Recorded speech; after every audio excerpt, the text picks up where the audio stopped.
Good evening. My name's Chuck Iova, and I'll be presiding over this evening's Planning Board meeting and joint meeting of the City Ordinance Committee and the Planning Board. First thing we're going to do is, for those in attendance, under the provisions of the open meeting law, attendees are being informed that this meeting is being recorded by Urban Media Arts and will be live streamed on Malden Access MATV YouTube site. I have not been notified that any other video recording or audio recording of this meeting will occur. The next thing we will do is we will do a roll call of the Planning Board, and then we'll pass it over to the Ordinance Committee. So starting with Ronnie. Ronnie Raj Verma, Planning Board. Thodash Gabrasalasi, Planning Board. Diane Shuha, Planning Board. Chuck Iovan, Planning Board. Pat Hayes, Planning Board. Eric Henry, Planning Board. What? Give me a second here. Stephanie Stone, Planning Board. Michelle Ferguson, Planning Board. Thank you very much. And for the record, Michelle Ferguson will be voting on all items this evening. Let's see. So I'm going to turn it over to Councilor Winslow. There you go. All right, Councilor Winslow, Chair of the Rules and Ordinance Committee. I'll take roll. So Councilor Colin Hayes. Here. Councilor Linehan. Here. Councilor Crowe. Here. Councilor O'Malley.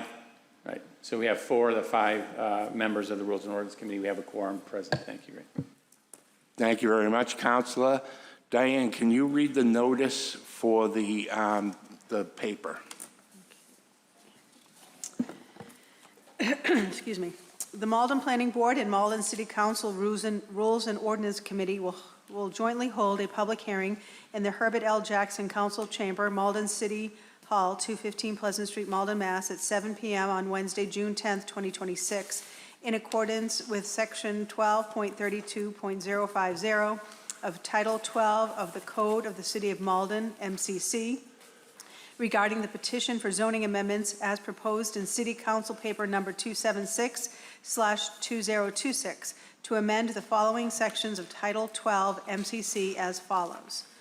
1. Section 12.12.030 Use Regulations. Table. Amend by establishing a new use category, data center, and use regulation for this new use in all zoning districts. 2. Section 12.32.030 Certificates and Permits.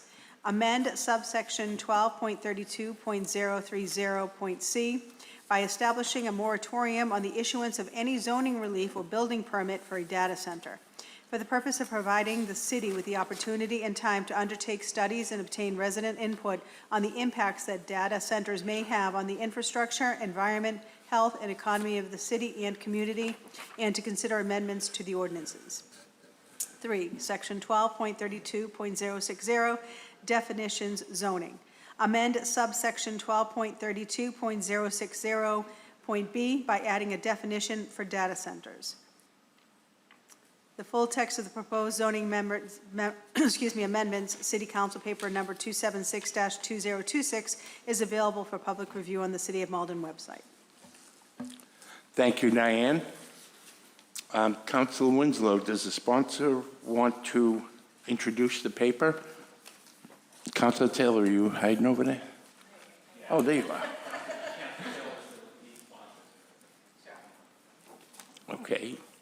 And I'd just like to remind anyone who comes up to the podium, if you could speak into the microphone and start off with your name and address for the record, and also sign the clipboard so that we have the proper spelling and addresses. Thank you.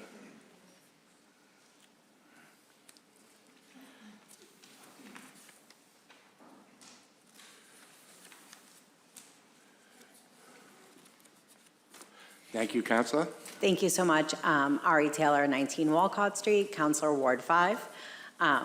So we submitted this paper because we don't currently have any regulations on data centers. We are looking to do a moratorium so we can investigate and create some zoning that makes sense and be proactive with where these could be used in the city, if they could be used, what makes the most sense, what regulations, what guidelines we should have, rather than wait for something to come before us. We just want to make sure that we're proactively creating ordinances and zoning that makes sense for the city and the plan, the master plan in general.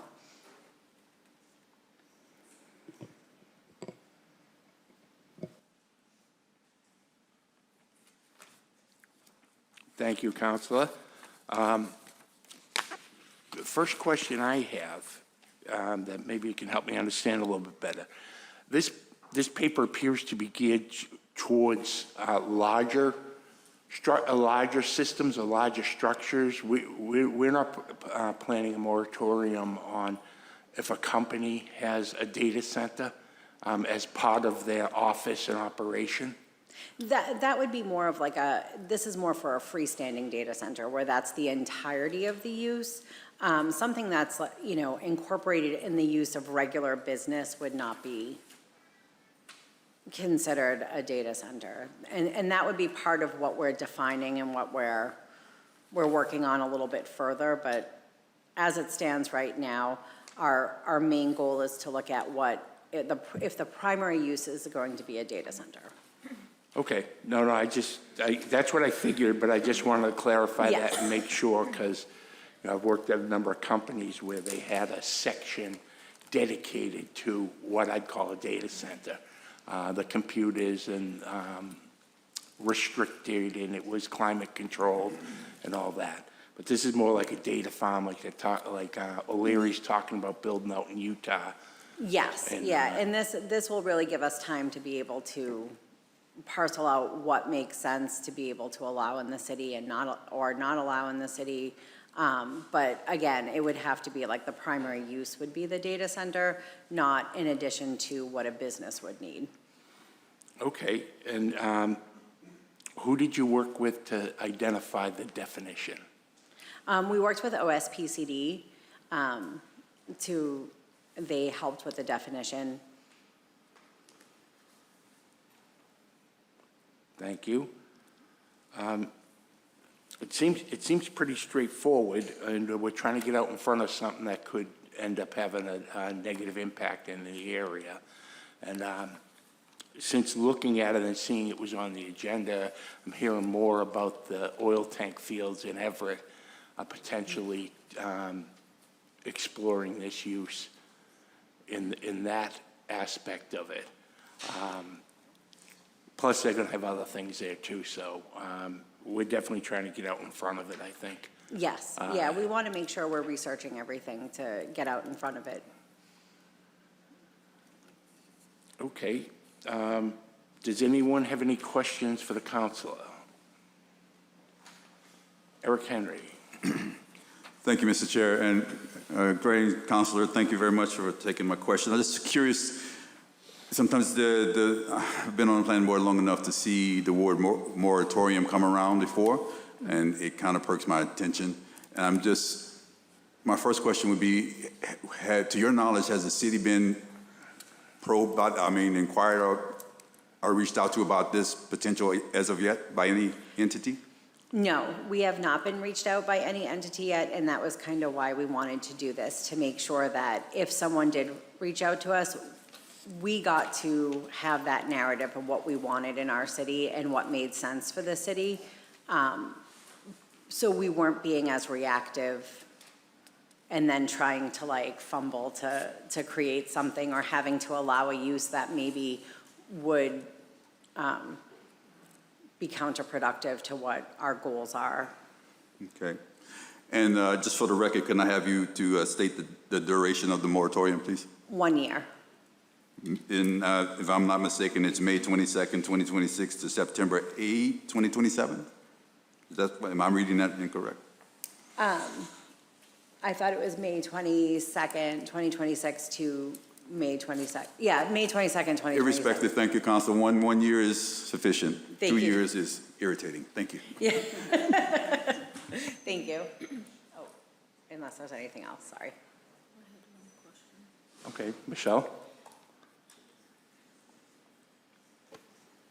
Could you clarify who you expect will be doing these studies for the moratorium? We're going to be working with OSPCD to help with the studies. We're also looking and working with cities and towns that have already passed various levels, I don't want to say the word ban, but different zoning ordinances already on data centers. But OSPCD will be working with us to make sure that, So it'll be, the city will internally do it, you're not planning to hire a consultant? I have no plans to hire a consultant Okay. to do this, no. Okay, thanks. And if I could just clarify back to the duration, the way the moratorium is written, it does as Eric Henry noted, it begins on the date of first publication of the public hearing notice for this hearing, which was May 22nd, and ends 1 year from the date of final enactment of this amendment. So if the latest you would possibly enact would be in September, if you waited the full 90 days after the hearing closes and came back and that was the first thing you did at your first meeting on September 8th, so then it would run a year from Okay. then. So just for the board's reference and everyone's reference, that's probably the latest date. But if you were to move this forward next week or before you recess, then it will be a year from that date. Thank you. So I'm not sure do you have an idea of how quickly this will move My forward? hope is to move this as quickly as possible and to also, start the work in the Economic Development Committee and with OSPCD. Okay, thank you. Very good. Eric Henry? Oh, there you go.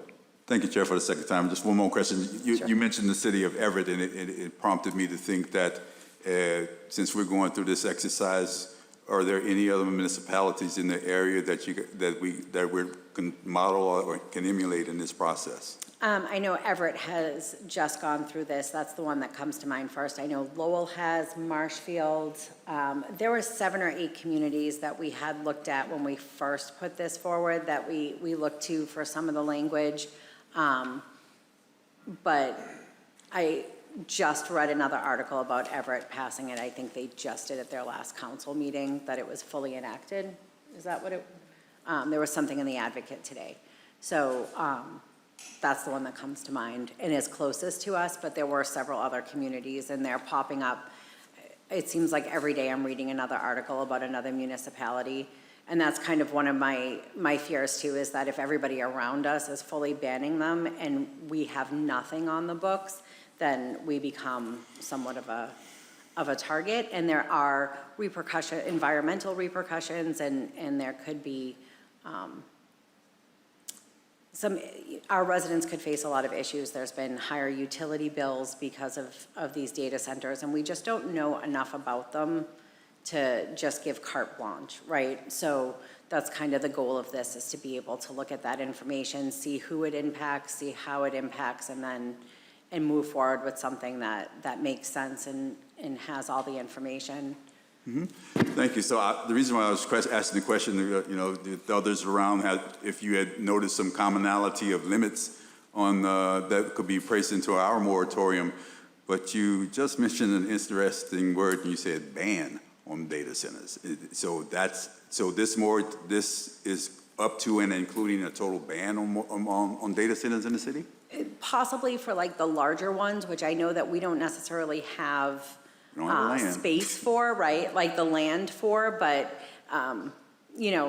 we would need to look at everything. I don't see, I've already spoken to a few people that work in like environmental studies and as well as some of the unions. So it's not necessarily an entire ban, that I think we're going for, but it's just reasonable regulations Some that are reasonable going to make limitations? sense. Reasonable limitations, Okay, yeah. thank you very much. Thank you.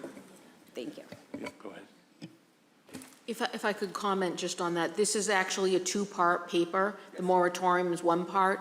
The other part is a ban on data centers. So it's proposed to be prohibited in all zoning districts. Establish a definition, establish a use category, and establish use regulations that would prohibit it in all zoning districts. The second part is the moratorium that's ongoing. So, there's two different parts to the paper. Right now, it would be considered retail service. If a data center wanted to come into the city, it would be classified as a retail service. Thanks for the Yeah, clarification, Michelle. thanks. Thank you, Council. You're welcome. Thank you. Does anyone on the ordinance committee, would anyone like to ask any questions?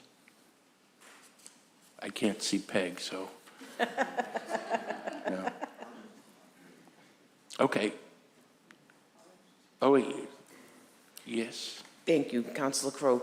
I actually had been working with some Everett City Council, so because they've done a lot of that research, especially on the border side near the river where they anticipate a lot to happen. And, it's, again, we keep looking at the river as a potential of growth, and I think this will hinder it. So, I've talked to Councilor Taylor a little bit, and so I have a lot of information and so I will, as a part of this moratorium, and, my expectation is once we put things around it, wouldn't be maybe a year.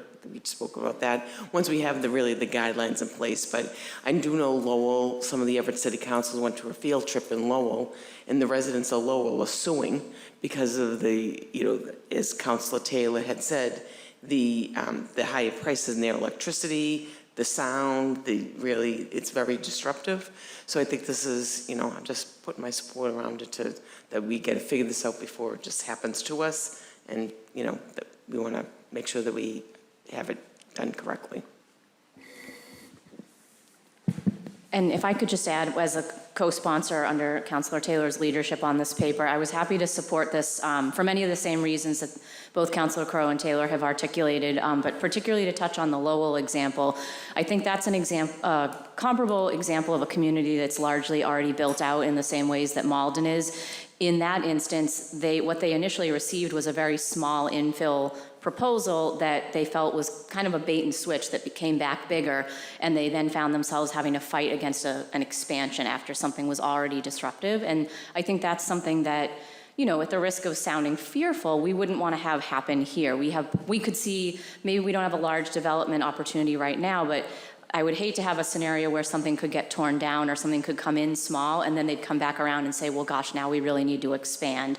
You need to allow us to have a special permit to come do more. And so the reason that there's two parts to this is in order to do the moratorium, in order to have the opportunity to take a pause to study, we had to actually create that section in the table of uses. So with respect to Michelle's point, I think we learned that we had to create a use for it in order to say we don't want to allow it for now and implement the moratorium.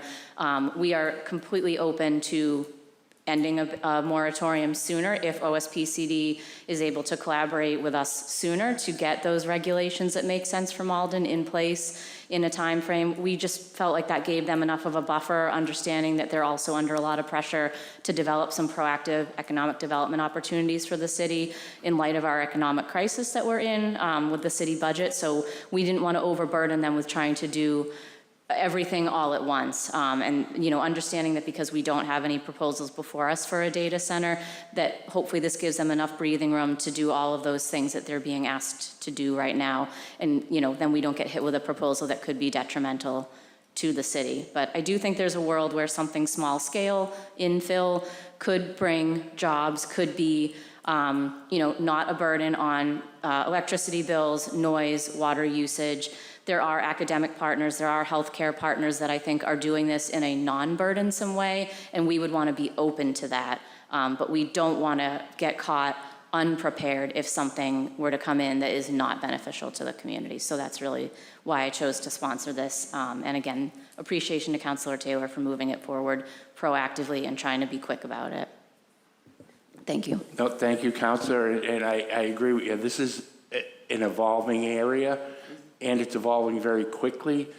Some of the things I'm hearing from where I work is that they're running into problems with these large data centers because the power grids that are supporting them aren't big enough.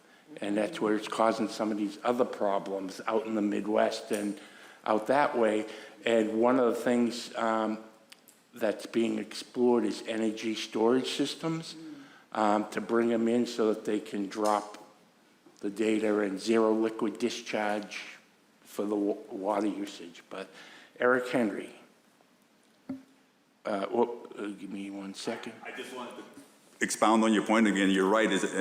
My focus I know the PV, the distributed generation, things like photo stuff, but not the micro nukes are the ones I'm more concerned about. They're not on the market now, but if I'm invested in it, they're coming. And I shudder to think of a micronuclear reactor in Malden. I hadn't heard about that one yet. And Councilor Winslow or Councilor- Colin Hayes? Yeah, both of us, yes. So, yeah, no, I think the comments from the planning board are well taken. I mean, I think it is, you're hearing all these kind of, worst case scenarios out there. They haven't totally hit here, but, I think it is, what, especially kind of defining what a data center is and is it ancillary to some other use. I mean, like above Macy's downtown, I think there's something that they sort of built a data center, it's internet switching thing. Is that kind of the equivalent that was happening 15, 20 years ago? So it is, where the technology is going. And I think, we definitely want to make sure it doesn't disrupt everything.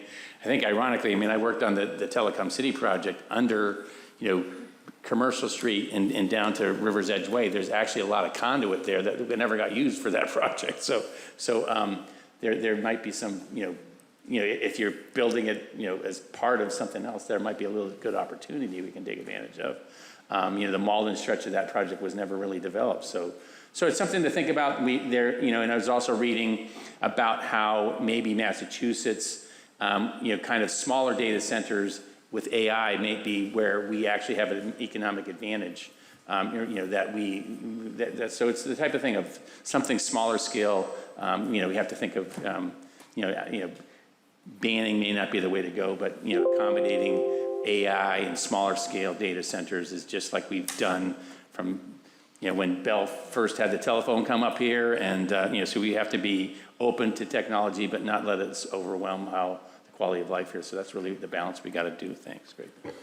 Thank you, Councilor. Hi, good evening, Councilor Cologne Hayes. I just want to speak to my support of this paper and thank Councilor Taylor and Councilor Linehan for moving this forward without belaboring and what everybody else has said. I attended a summit here that was run by youth here in this room, and it was a great presentation. And that's when I really started learning a lot more details about what goes on environmental-wise. But so I am in support of this paper. I'm glad to hear it's only a year moratorium. I'm guessing maybe we could get it done even earlier. Who knows? I think so. And lift that. And then to Eric Henry's point, a total ban, I'm glad that you're open to not, we're just going to review that because you're right. It's all going to be about the definitions and what we are looking for in here to make sure that we're not stifling new business, but it's also good for Malden and good for our environment. So thank you so much for bringing this forward. That's it. Thank you, Councilor. Does anyone else have any other questions for the sponsor of this paper? I don't see any on the planning board. I don't see any on the ordinance committee. Is there anything you'd like to add, Councilor Taylor? No, I thank you for your consideration in taking this up tonight, and I look forward to working on bringing this out of the moratorium and something back to the committee that makes sense and makes sense for Malden. Terrific. Thank you very much. At this point, we'll entertain anyone that would like to speak in favor of the city council paper. Anyone that would like to speak in favor?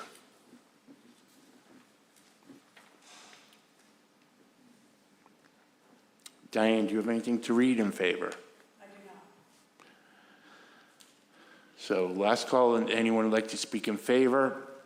I declare that part of the hearing closed. Is there anyone that would like to speak in opposition to this council paper?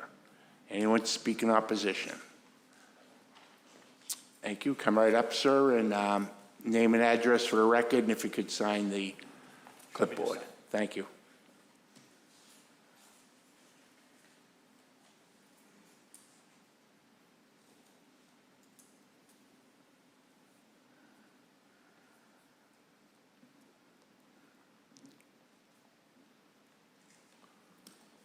Hi, my name is George Nazaro. I live at 74 Holyoke Street. In the data center, I don't think you should really bring that to Malden, because just 2 weeks ago, I read an article from a place in Virginia, really the state of Virginia, who has a lot of data centers. And the biggest problem they have is when they have to create their own power during like peak times in the summer or the winter, they have basically 52-foot trailers, about a half a dozen, all diesel generators. They have a problem with air quality, asthma. There's a lot of issues in these communities. And Virginia has, I think, a bigger amount of these data centers. And also in Tennessee, one of these companies came in for a data center, small community, local power grid. Well, what they ended up doing was crypto mining. And they drained the whole power source. The people in the area, their electric bills either doubled or tripled, and they really drained from the community what they came in to do. They just found like sort of a loophole, cheap electricity. And I really don't this thing bring a very big quality to Malden, so I would really push for a ban on it, if that's one of the options. Okay, so just to clarify, so you're not in opposition of the council paper, you're actually in favor of the council paper to establish a moratorium and potentially a ban? Correct.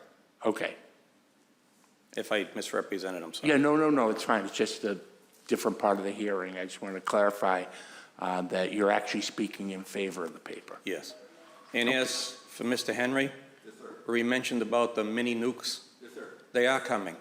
My daughter just looked at one last week. She worked for the company that brings them in. And they will arrive. Yes, sir. So they exist. So, all right, thank you very much for hearing. Thank you very much. Is there anyone else that would like to speak in opposition? Anyone else in opposition? Diane, do you have anything to read in opposition? I do not. Very good. If there's no one else in opposition, declare that part of the hearing closed. Michelle, could you take us through the staff report and the recommendation? Yes. So this is City Council Paper 276 of 2026. I'm reading from the planning report and recommendation dated June 10th, 2026. I won't read it verbatim into the record. It's incorporated herein by reference to the record. As we discussed earlier, part of the proposal is to set up a use category and use regulations. So it will establish a new business use called data centers. It will prohibit this use in all zoning districts. As I mentioned, currently it's classified, it would be classified as a retail service. So by establishing a category for the use, the amendment will preclude classification of this use as a retail service or any other type or kind of use. In terms of use regulations, and this was kind of discussed or referenced, it is proposed as a ban, so it's proposed to be prohibited in all zoning districts. if the regulations are not ordained as proposed and less restrictive regulations are proposed, for example, to allow the new use by right or by special permit or by site plan review in certain districts, that would likely be considered to be covered under the current notice. However, if they are going to become allowed, there would need to be another amendment filed to establish dimensional controls and parking requirements, parking and loading. So right now, again, as you can see, and you do have a copy of the paper attached to the package, it would be prohibited in all zoning districts. Definition is in the paper and it's repeated here. A question I think was asked about accessory data centers, if you will, or data closets or businesses that use a data center that's accessory to their business. That is not, those would not be regulated by this. So as this reads, a data center is a building or part thereof which has a principal use for data center. So the accessory uses would not be prohibited or precluded by this, or regulated by this. In terms of the second part of the paper, which is the moratorium, we discussed this, the duration, May 22nd, 2026, which was the date of first publication of the hearing notice. And depending when it's enacted, will determine when the one-year moratorium, when the 1 year will start. I noted here the estimated date, September 8th. Again, that is if the council took the full 90 days after the close of the hearing to enact. There is a purpose identified as well, which we talked about. In terms of application and exemptions, the amendments will apply to new construction, new use and occupancy of existing buildings unless exempt by city ordinance, the express language of the amendment, state law, or the State Permit Extension Act. The city is unaware of any existing data centers and there are no approved or proposed projects. The effective date is the date of the council's vote to ordain the amendments unless otherwise specified. So for the use regulations and definition, the effective date will be the date of the council's vote.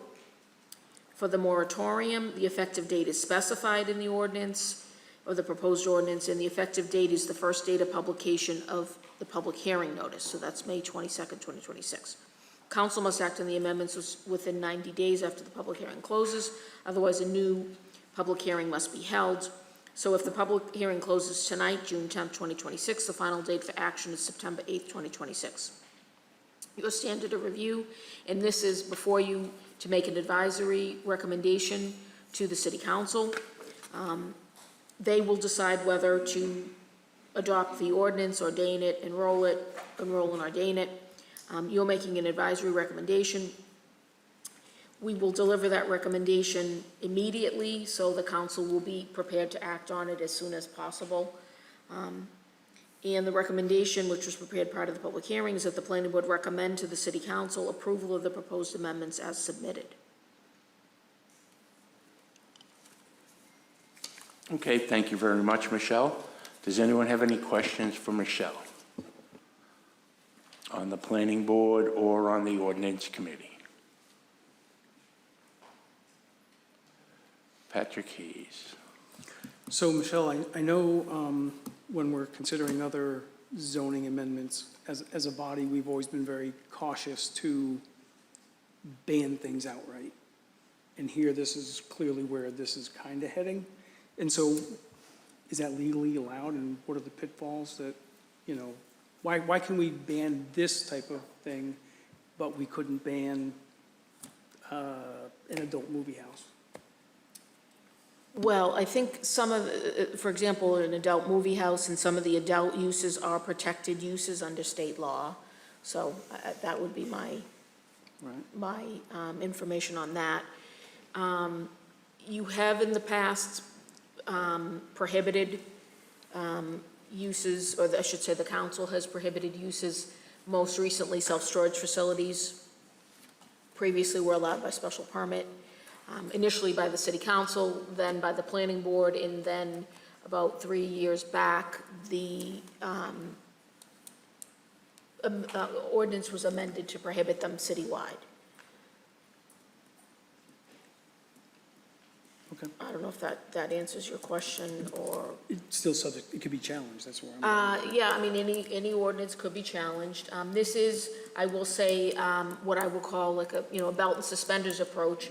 You could just do the moratorium and then come up with the use regulations. This is, my understanding is it's being proposed this way, in case the moratorium doesn't move forward, there will be use regulations on the books. The use regulations, if these go on the books and it is prohibited in all districts, I expect that after the moratorium and the studies and more information's gathered, there may be another proposal to amend the zoning to perhaps allow it in certain districts, either by special permit or establish, as I said before, dimensional controls, parking requirements. So if you only pass the moratorium and that were challenged, then we would not have any use regulations on the books. So that's why I think it's like a dual approach we're taking in this particular case. In the past, the moratoriums have been on existing uses, multifamily, or although the initial moratorium on self-storage facilities kind of similar to this, were being classified as another existing use. Self-storage facilities were being classified as warehouse. Were they reclassified later? They were being classified as warehouse. And so self-storage facilities, and some of them in the city were opened and permitted as warehouses.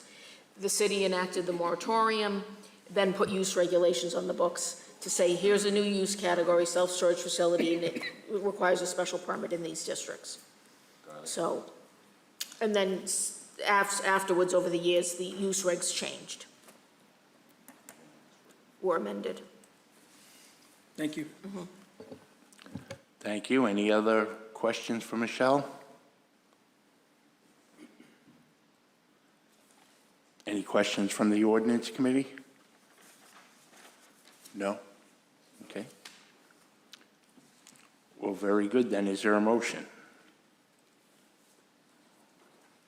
Oh, and before we get to that, Michelle, do we have to do 2 votes for each portion, or can we just cover it all in one? It depends on how you're voting. If you're in favor of part of it, no, you can do one vote. I mean, it is one paper. Okay. So say you were in favor of the moratorium and not the other, the motion would be to recommend disapproval of these sections and approval of the amendments of these sections, or recommend approval of all sections or disapproval of all proposed amendments. So it depends on what it is. Okay, Diane Chuha. I'd like to make a motion to approve the petition as is, the paper as is. So to recommend To approval. recommend approval, yes. And again, this will be a recommendation I make on your behalf to the city council. Yes. Very good. Is there a second for Diane's motion? Eric Henry. I second that motion. Thank you, Eric. Eric Henry has seconded the motion to recommend approval of the full council paper to the city council. Okay. Michelle, you're going to do a roll call? Yes. Give me a second to get set up. Gray.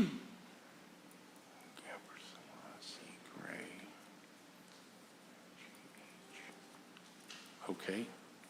Diane Chuha? Yes. Michelle Ferguson? Yes. Tawadej Geber Selassie? Yes. Risa Gray? Yes. Patrick Hayes? Yes. Thank you. It's only letting me identify 3 people. Change the second. Yeah. I'm hot. Eric Henry? Yes. Stephanie Stone?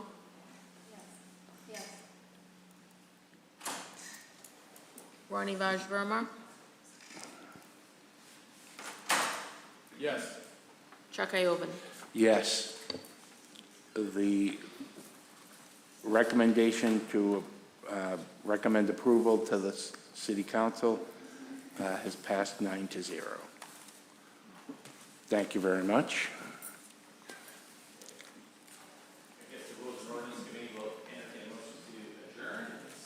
Yep, can we?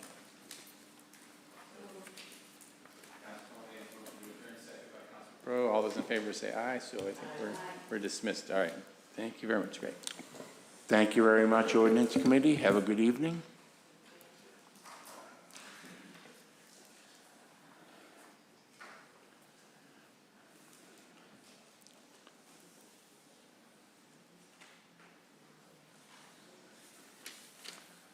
So, 7:43.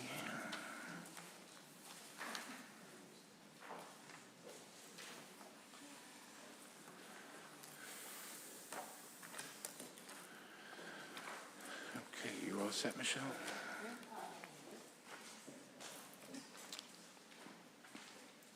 Thank you all.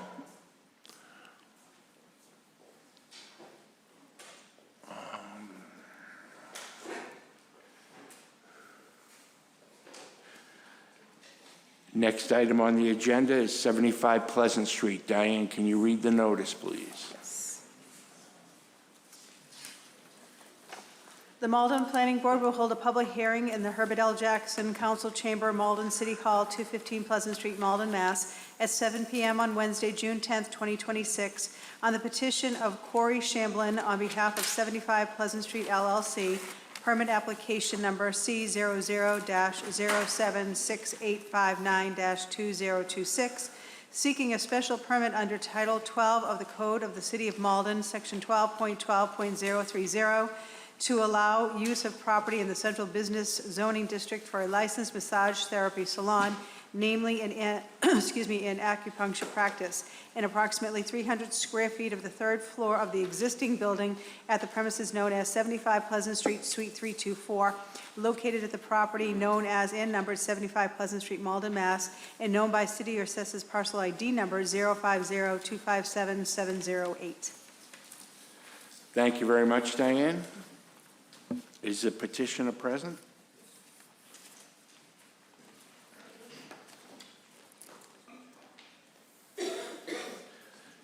And again, if you could name and address for the record, and sign the... My name is Corey Shamblin, 27 William Street.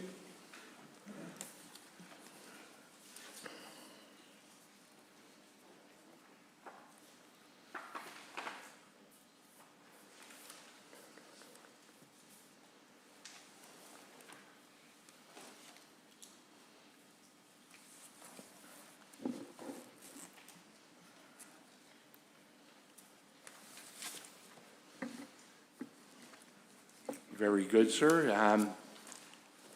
If you'd like to make your presentation. I am seeking the special permit to operate a very small acupuncture clinic at 75 Pleasant Street, Unit 324. It's a single-room clinic, one patient an hour, will only operate two days a week.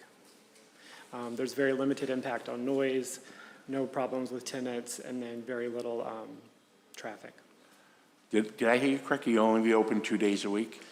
1 day a week and then a half day and a half day, so a cumulative 2 days a week. And would those change each week, or depending on the appointment you have, or do you know which days those might be? It'll be Tuesday, Thursday evening, and then Friday morning.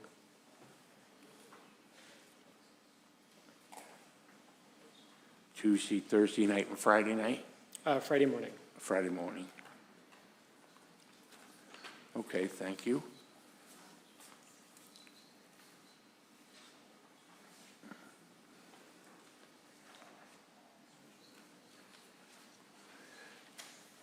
Are you already operating anywhere currently? I currently practice in Andover, and then I also run a chronic pain clinic at Cambridge Health here in Malden.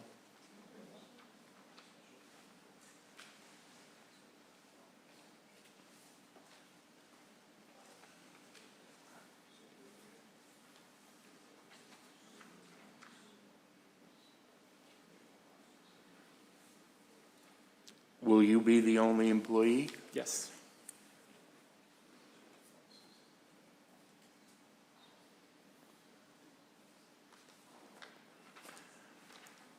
how quickly would you expect, if it's approved this evening, how quickly would you expect to open? Ideally August. August? Do they have to build out the space at all, or? No, there's no change to the existing structure at all.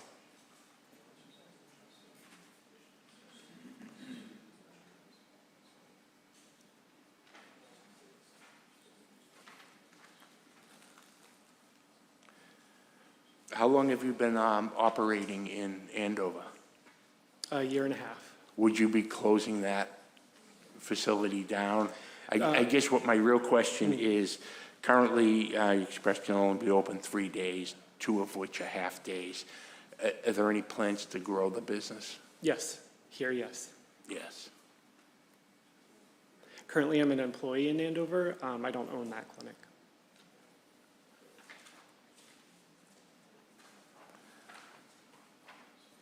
How quickly would, if things go as you'd like, how quickly would you grow it into something more substantial? Ideally, 6 to 8 weeks.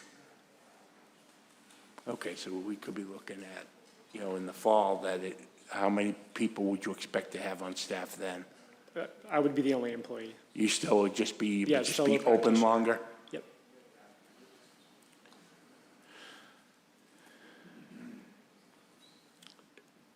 Do you generate a lot of medical waste? No.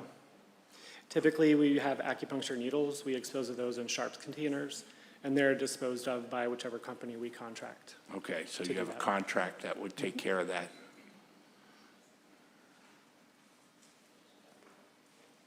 Okay.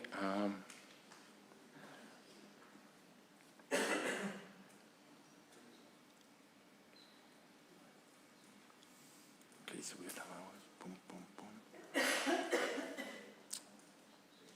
Okay, we've had a couple of these come in the last several months, so fairly familiar with the operation other than the specifics of what your hours of operation, how many employees, that type of thing. Does anyone have any questions for the petitioner? Michelle, do you have any questions for the petitioner? I do not. Tawadej Gebrselassie. Yeah. Thank you. So is there by appointment or somebody can walk in? Like- Yes, it's by appointment only.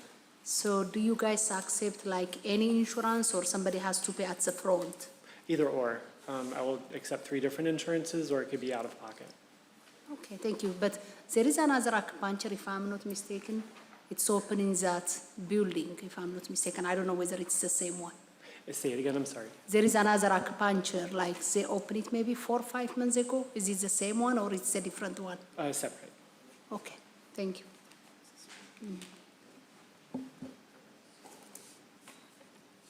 I'm all set. Thank you very much, Tawadej. Any other questions? Is there anything else you'd like to add, sir? No, that's it. Thank you. Thank you very much. At this point, we'd like to entertain anyone that would like to speak in favor of this petition. Anyone to speak in favor? Yeah, you can come up to the podium, name and address for the record, please.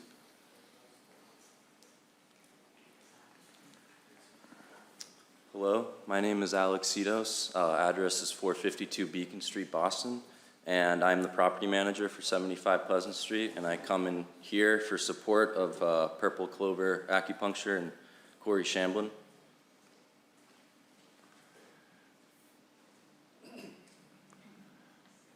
So you're in favor of it? Yes.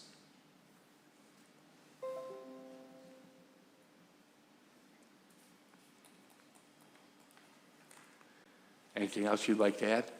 No, unless anyone has any questions.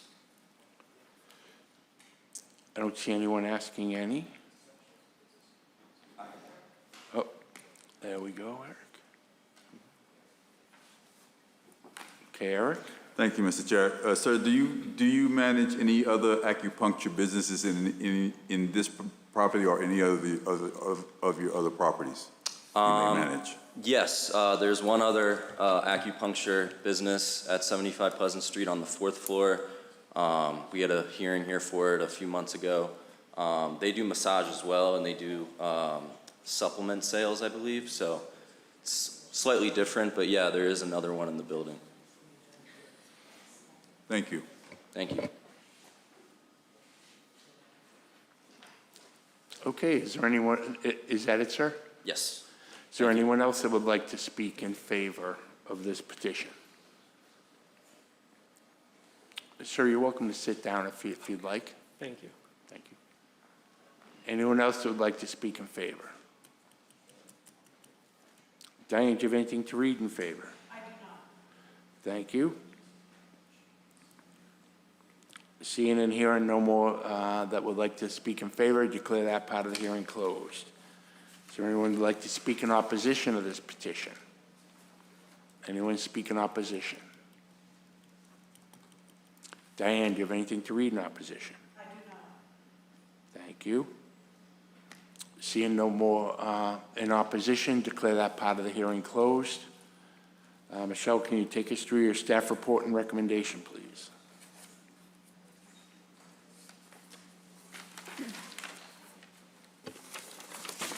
Yes, so this is I'm reading from the planning report and recommendation dated June 10th, 2026.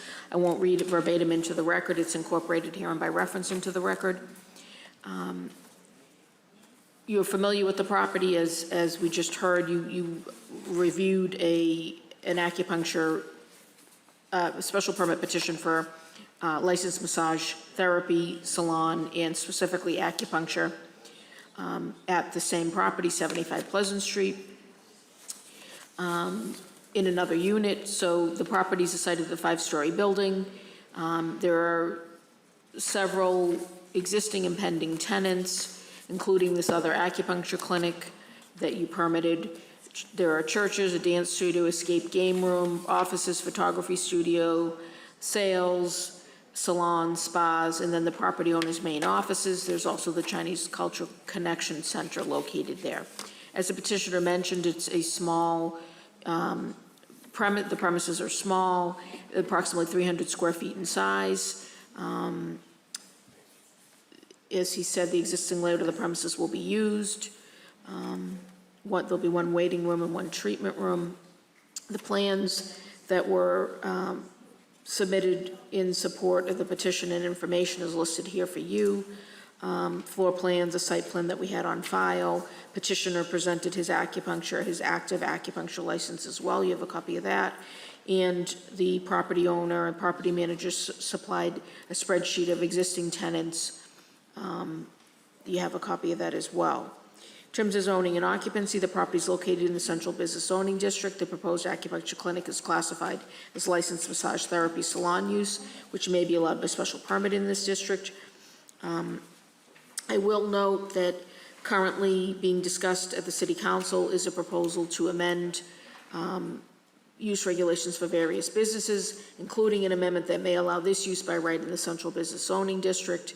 No amendment or no zoning amendment has been filed yet. However, it is being discussed. By definition, this is just telling you what it is: a licensed massage therapy salon, what it includes. And as I mentioned, the existing businesses in the building: religious facility, recreation for gainful business, general offices, retail services, retail sales are allowed by right. The direct abutters to the west are a municipal parking lot, the Malden Senior Center, and a multifamily dwelling. To the east, a multifamily dwelling and building with restaurant, retail sales, retail services. The abutter to the north on the other side of Garnet Road is a multifamily dwelling. To the south on the other side of Pleasant Street are restaurants, retail sales, services, kennel, recreation for gainful business, and artist live workspace. Surrounding land uses of business and residential. For current and pending uses and this proposed use, the building on the subject property complies with all dimensional controls, including requirements specific to the Central Business Zoning District. The proposal does not create any violation of dimensional controls. Existing and proposed business uses of the property do not require parking. Given that the allowed non-residential uses in the Central Business Zoning District do not have to conform to off-street parking requirements, there is loading provided on the eastern side of the building. The proposal does not create any violation of parking and loading requirements. Traffic impact study was not required, and these are the findings that are required to grant the special permit. One, that any creation or increase in violations of dimensional controls or parking requirements will not be more detrimental to the neighborhood. Two, the traffic and traffic patterns generated by the proposed use will not adversely impact any of the surrounding streets or create a traffic safety hazard. Three, that the proposed use will not be more detrimental to the neighborhood, is not in conflict with surrounding land uses, and is in the interest of the common good. Provided you make those findings, the recommendation, which was prepared prior to the public hearing, is that a special permit be granted subject to the following condition. One, all development shall be as per plans except as modified by these conditions. Minor modifications to floor plan are allowed.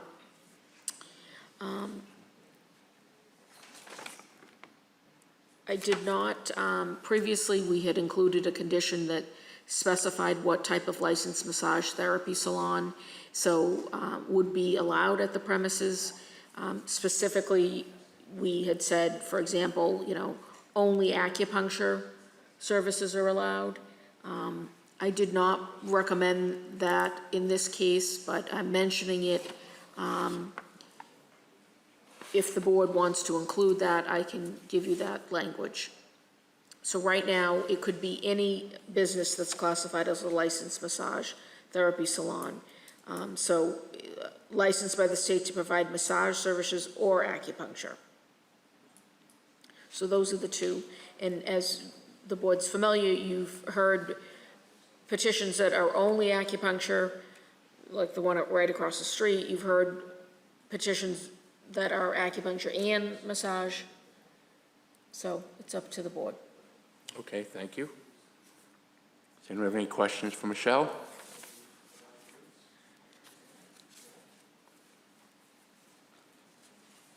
If there are no questions for Michelle, is there a motion?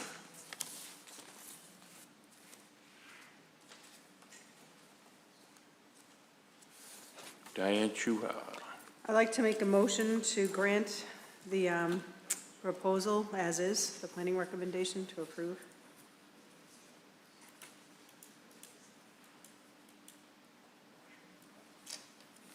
Is that with the one condition? Yes. Okay.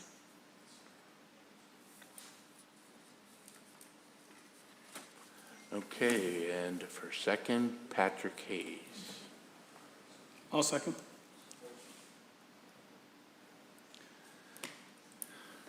Very good. Now, give me a second here.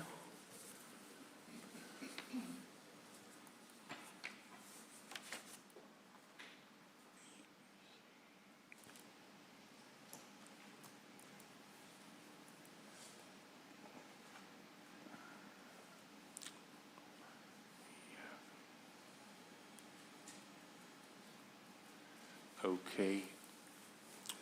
Go ahead, Michelle. Diane Chuha, Yes. Michelle Ferguson, Yes. Tawadej Gebrselassie, Yes. Risa Gray. Yes. Patrick Hayes, Yes. Eric Henry. Yes. Stephanie Stone, Yes. Ronnie Raj Verma, Yes. Chuck Iovan. Yes. That passes 9-0. Yes. So the special permit is granted. Good luck with it.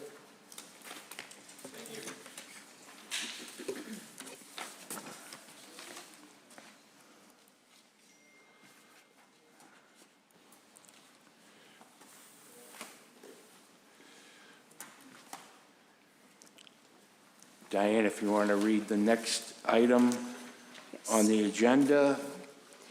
Next item on the agenda is 10 Maplewood Street.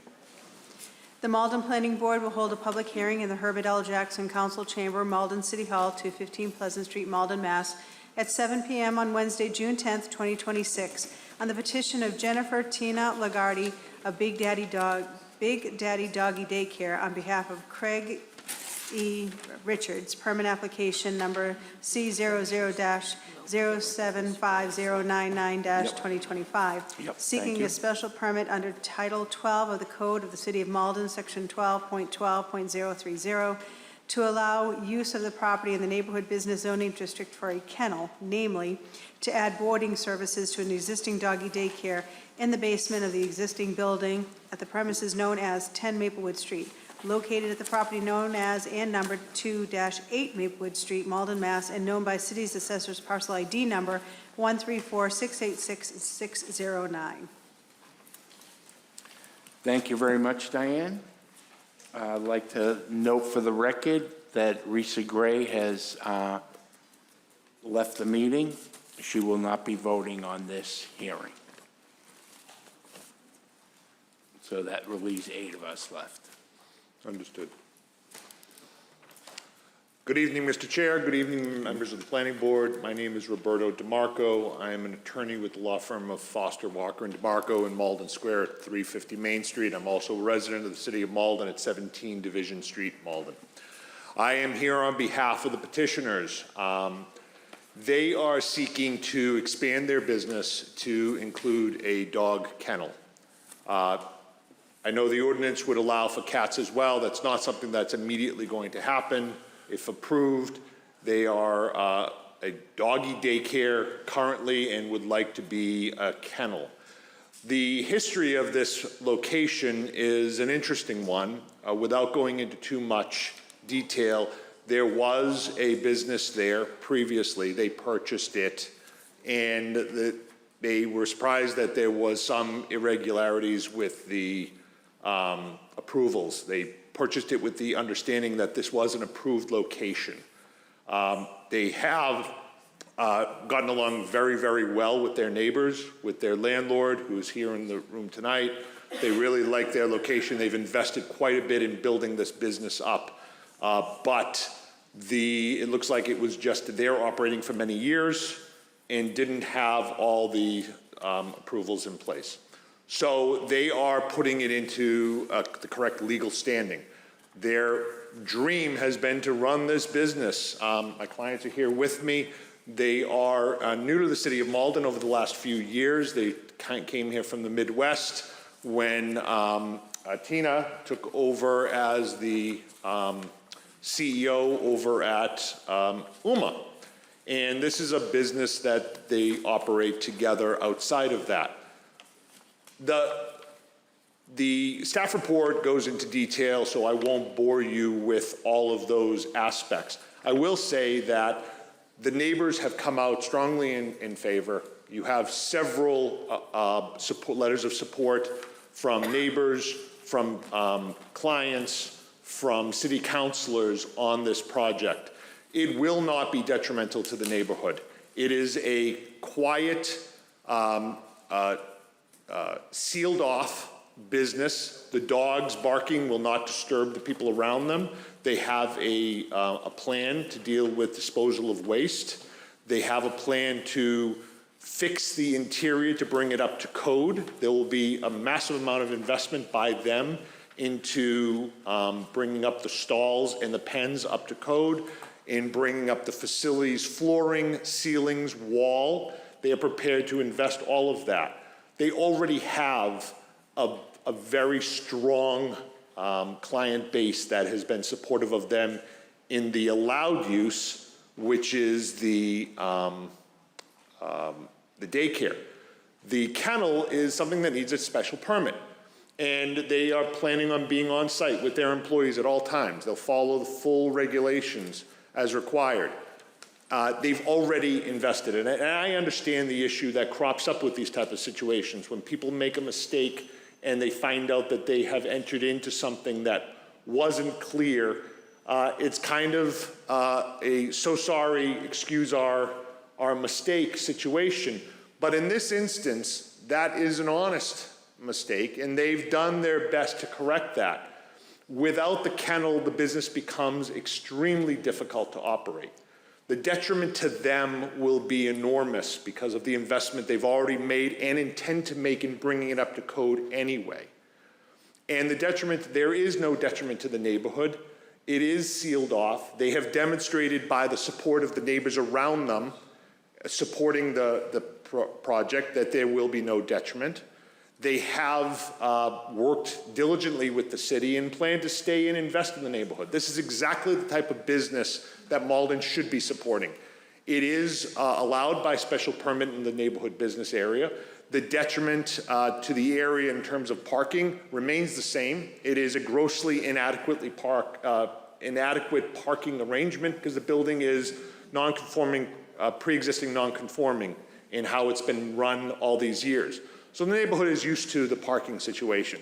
Whatever business goes into this basement location would have just as many, if not greater, impact on the area because this is by appointment only. People are going to come, they're going to bring their dogs. It'll be limited to the required ordinance. They bring their dogs, they leave their dogs or cat in the future, and then they leave.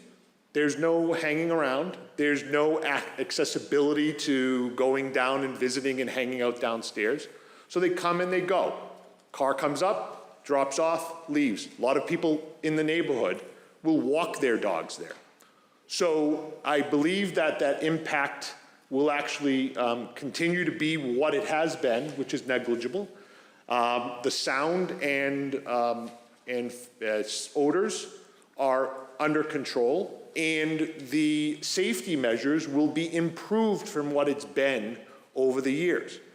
I would ask that you approve it, that you find that it is not detrimental, and that the benefit to the neighborhood is not negative, but instead it is a positive business for everyone. Any questions? My clients stand here ready to answer them. Thank you.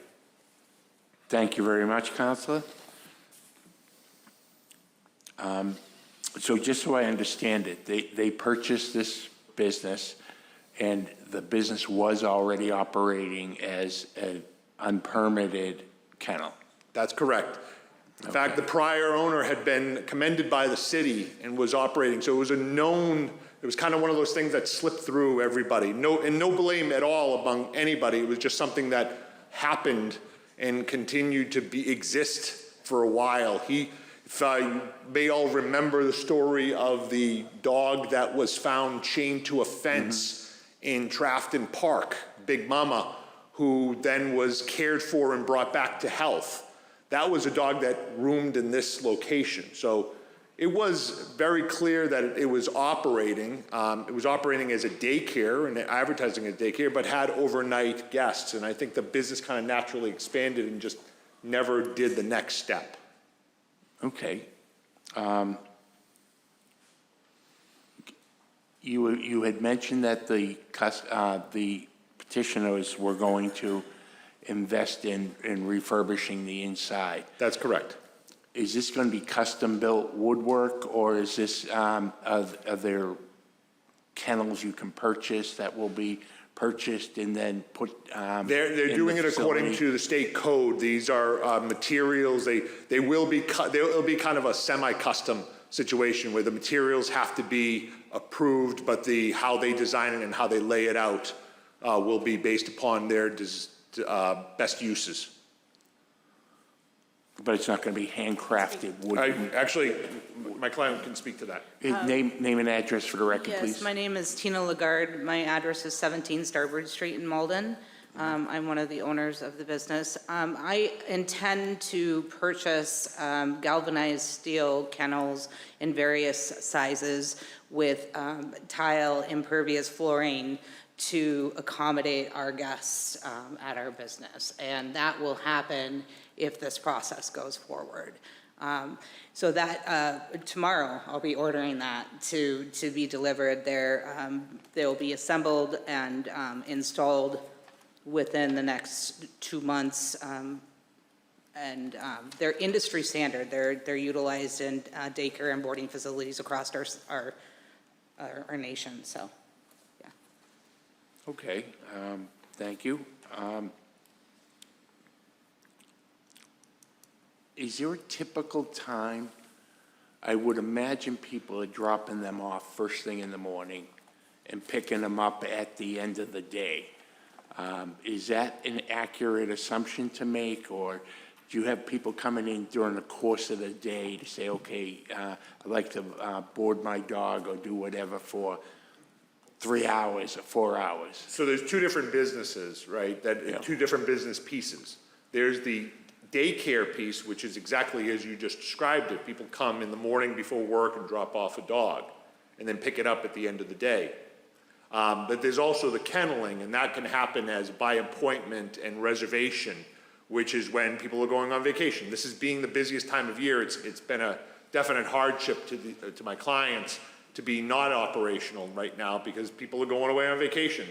So they'd like to get up and running as soon as possible so they can, as long as you find that this is an allowed use, they'd like to be moving as quickly as possible. As Tina said, her and Jenny are going to purchase things literally as soon as they know that they can. I can expand a little bit on the boarding drop-off. Our boarders almost always are our daycare clients as well. So a lot of times they'll get dropped off for daycare, and then that's when they would board continuously. I'd also reiterate that we have staff on site 24/7. We promote that as part of our service. We don't leave the dogs alone, and we also have 24/7 camera access.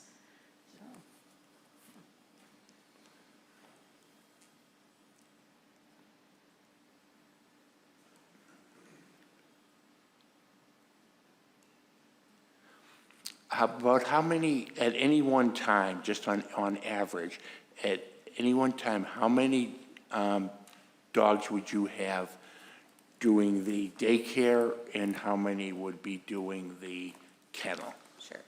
Per state regulations, we cap our dogs at 10 per staff member. So our maximum right now is 20 dogs for daycare. We'd like to cap currently at 10 dogs per night for boarding, but our average is maybe 3 to 4 on a very busy week. So 3 to 4 staying overnight? Yes. And no more than 20 during the day? Yeah, in the facility, yeah.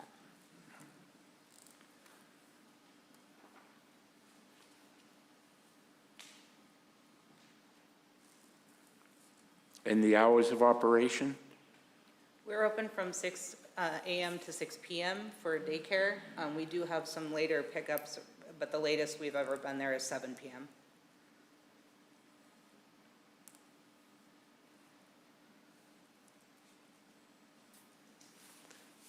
Thank you.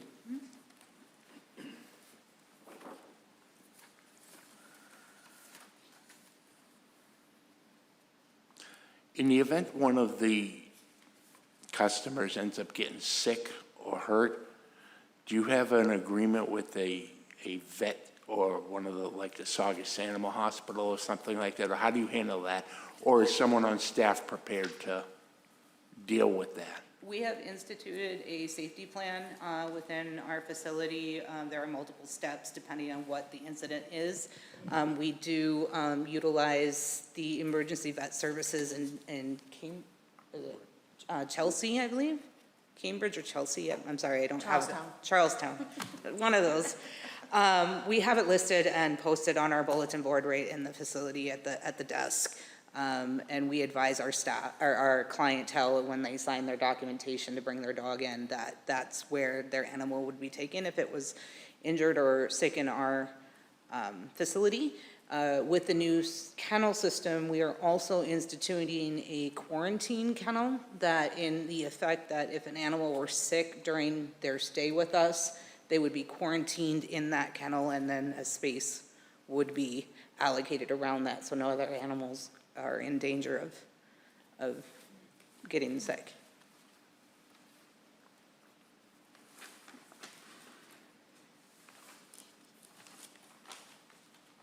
Okay, thank you very much. Does anyone else have any questions? Eric Henry.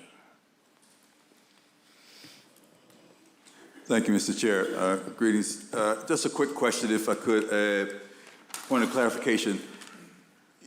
Were you doing the daycare and the kenneling, and then it came to your knowledge that things were awry, and thus you put a cessation to the kenneling, and now we're trying to proceed forward the correct way? Yes, that's exactly what happened. Okay. Have you ever had to use those emergency services? Never, not in our, not. Didn't sound like it. Under our ownership, never, no. Didn't sound like it. Thank you. Does anyone else have any questions for the petitioner? Okay, Michelle? Yes, I had a question about the plan. So the plan you submitted is existing conditions. Yes. Is that going to be the same layout? No. So do you This is have a? something I yeah. intended to speak with the inspections department after tonight's meeting to really clarify what the needs are for permits and stuff. Currently, if you're looking at the plan system, what we call the front is the smaller enclosures near the stairwell. Our intention is to remove those completely from the facility. They're wood and wire pens, and we will be installing these standalone kennel systems that are galvanized. They're like what you see outside, kind of, you know. And then they have a tile flooring that will lay on top of the existing flooring, so we're not damaging our landlord's flooring system. And the layout will be slightly different. There's about 36 feet along the back wall that we will be putting 6x6 kennels in, and we will be creating a 4-foot walkway between that and what would be the front portion of the kennels. That would be 4 8x8 kennels that would have doorways on both sides and partitions to be able to make them smaller if we have an individual overnight guest. But also would include a 4-foot walkway along the wall where the stairs are. So we're actually creating more egress within the system as we grow to be compliant. Okay, I didn't get all of that, but how many kennels do you think you're gonna, how many kennel enclosures? 6, I would say about 10, and 4 of which that could then be partitioned in half. Yeah. Okay. So you don't have a floor plan, a Not as of proposed yet. floor plan? No, I Okay. can definitely provide that. Again, I was going to speak with Inspectional Services after tonight's meeting to talk about the plan and whether or not we even needed a building permit for the new system, as they will be standalone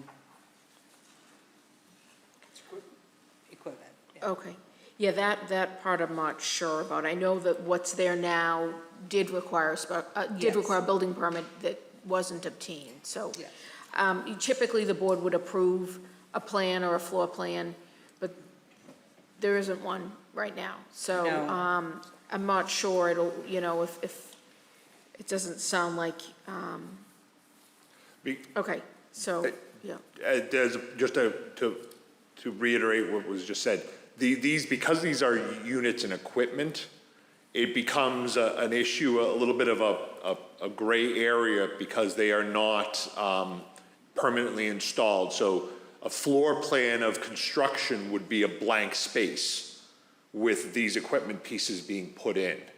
Okay, but you expect about 10 enclosures? That's correct. That's what your estimate is, okay. And where did, you mentioned 20, up to 20. Well, no, first I thought you'd said 10 dogs daycare and 10 dogs overnight. But then I heard 20, but then I heard 3 to 4. So what is, So what's the maximum you think? 20 dogs in our facility currently is our maximum. As we add staff, we might request to do more, but we again go against state regulations, which is 10 dogs per person in the facility. Boarding, we considered 10 dogs a night would be the maximum we would do, because we have 1 staff member on staff. But during daycare, we do specialized play groups. So we could have 3 to 4 dogs in one of the larger enclosures at one time, and then we have a play area as well where you could have, we never really have more than 5 dogs together at once. So. But so that's where the 20 dogs is during the Yes. day? Okay. Yes. And is there any, I know I was at the site and there's really no way, there's no outdoor space at all No, whatsoever? we so- walk the dogs. So you take the dogs out go out through the front door? Yes. And where do you go? You have to say your name. Hi, I'm Jenny Lagarde. I live at 17 Starboard Street. I also own and operate the facility. What was the question? Where do you walk the dogs? Oh, so we just go right up and down Maplewood Street, just up to the end of the block and back. Oh, so you just walk on the sidewalk? You don't go to a park? Yeah, just walk or on the You sidewalk. don't take them to parks or anything like that? No, no. Okay. Okay, thank you. And then my last question was just about the waste. I don't know if Okay, go you ahead. what do you do with the pet waste and how is that handled? Oh, pet waste. When we're outside, pick it up with the doggy bag. We do bring it into the facility and put it in another plastic bag. Right now, actually, we're using a diaper genie, puts it all in the plastic bag, and then we dispose of it.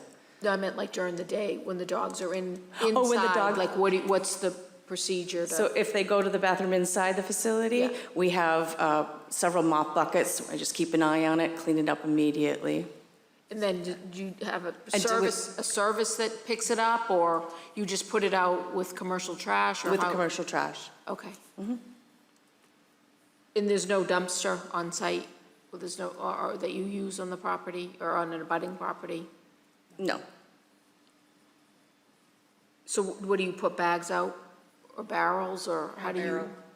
In our barrels. In our barrel, yeah, Okay. trash barrel.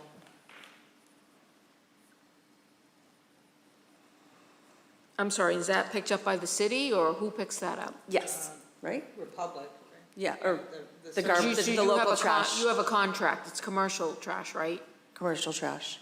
Okay.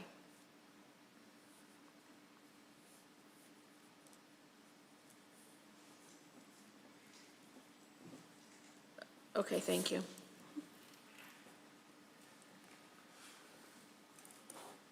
Okay, any other questions? Eric Henry.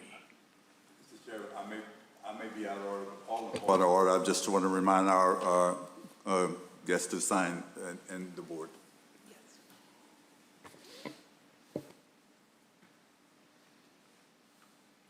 Anyone have anything else? Counselor, is there anything else you'd like to add to your presentation? No, Mr. Chair. Thank you. And at this point, we'll entertain anyone that would like to speak in favor of this petition. Anyone in favor? If you could, make sure you give us your name and address for the record and sign the clipboard. You already signed the clipboard at the beginning. Hi, my name is Felicia Ryan. I live at 194 Oliver Street. I am the Development Director at Urban Media Arts and the Vice President of the Malden Chamber of Commerce. I'm here today as a dog owner. So I had a 12-and-a-half-year-old greyhound. His name was Arnie. He was a client at Big Daddy Doggy Daycare. Any pet owner will tell you, they are kind of like children. And obviously, having had my guy for almost 8.5 years, knowing his quirks, knowing that he was afraid of big dogs but liked small dogs, had his own peculiarities, needed a coat in wintertime. When Jenny and Tina opened their business, I said, let's give it a try. He had some separation anxiety. I wanted to make sure he was well taken care of. They had a complete form for me to fill out. They made sure that he had they had his medical information. They had my vet information. They knew that he had his rabies vaccine. They knew that he had special food or that he took a medication. They knew that he liked to be in a kennel, usually by himself, although he would be happy to share a bed with a very small dog named Nora, who is also their dog. That he got walks, and I could watch him on the videotape. I could see that he was just chilling out and not anxious. Pick him up at the end of the day, and he was happy to see me, and he slept well at night. So it was a really great opportunity for Arnie to be socialized, for me to know that my pet was taken care of, and for me to support a local small business that was reliable, that was safe, that was friendly, that had a lot of bells and whistles so that I knew that my pet was taken care of properly. Arnie, unfortunately, has passed away. Nothing having to do with the daycare. It was his age. But on the day previous, Big Daddy Doggy Daycare sponsored an event at Maplewood Fest, and Arnie got to walk the red carpet. and he thought that carpet was just for him. So thank you both. You gave him a really great, almost last day.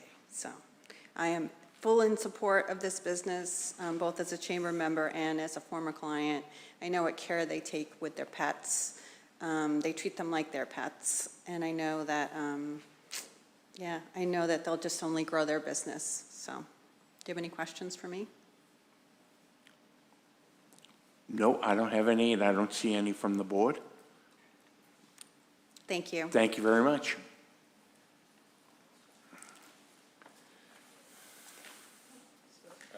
Stephen Winslow, Ward 6 Councilor, 83 Jacob Street. So I am here to support this application for a special permit. I know this business has been in the Maplewood Square area for quite a while, and I would go in occasionally, meet with the former owner and as well as Jen and Tina.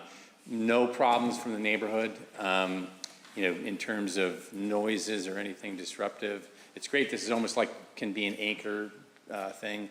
No real issues on parking. I mean, they're right across from the Maplewood, the city Maplewood parking lot, which really is not that full. So, and the morning hours, Maplewood Square, the street parking is pretty easy. So no conflicts there. No complaints about dog waste or anything like that. So it's fitting into the neighborhood well. They came out from Maplewood Fest, as Felicia mentioned. So it's a good business, and we do have a lot of folks in the neighborhood who are dog owners. It's nice to have that access. And I think the other perspective I have, and I put this in, I did give written comments as well. I've known the owner of Malden Animal Hospital, which actually stopped using their kennel because of issues of dogs barking overnight, next to residents, and also here, because the one on Broadway has an outdoor area. Sometimes there's barking there. Fortunately, the one on Broadway is relatively isolated for residents. So we are actually contemplating, whether kennels should have to come for a special permit. And given the noise issues that have come up with some, I think it's something we're going to have to consider. But this one, it's actually talking to the former owner, Bill. I was like, gosh, this is a funny place to have a doggy daycare. But he mentioned it was much better because it's kind of a calm area without outdoor distractions. When he had a doggy daycare with a window, the dogs would start barking at people going by. So this is like a confined area that the staff can really work with the dogs and that type of thing. So really not a problem. Like I say, literally there's a big apartment building right next door. Never had any complaints from those residents. Never had any complaints from businesses. So I think it's a positive operation, and I can understand how sort of a doggy daycare might have drifted and inadvertently gotten boarded dogs overnight, and so it's great they're stepping up to get it permitted properly, and want to make sure that their facilities are up to snuff. The other thing, there's something called Ollie's Law that's going to require we don't right now license kennels, so the new law that's in place. Once the Department of Agricultural Resources comes out with some new regulations, we will we expect to begin licensing kennels as well. So there'll be another layer of activity there. So I just wanted to talk in support of this, and that's what I want to say. So if you have any questions, I see Eric's lights on. I don't know if that's yeah, great. Eric Henry. Yes, there is. Thank you, Mr. Chair. Councilor, thank you for your presentation there. You're speaking to this paper. I must say it's kind of highly unusual for this board to have, in my opinion, that for someone to submit a written letter and then also come to speak to that thing.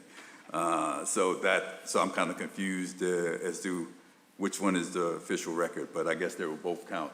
Because you have definitely expounded upon what you wrote there. Yeah. But also, I'm glad you did do this because you mentioned note 2 in our paper. It says that the city is in the process of enacting a kennel licensing ordinance in accordance with state law.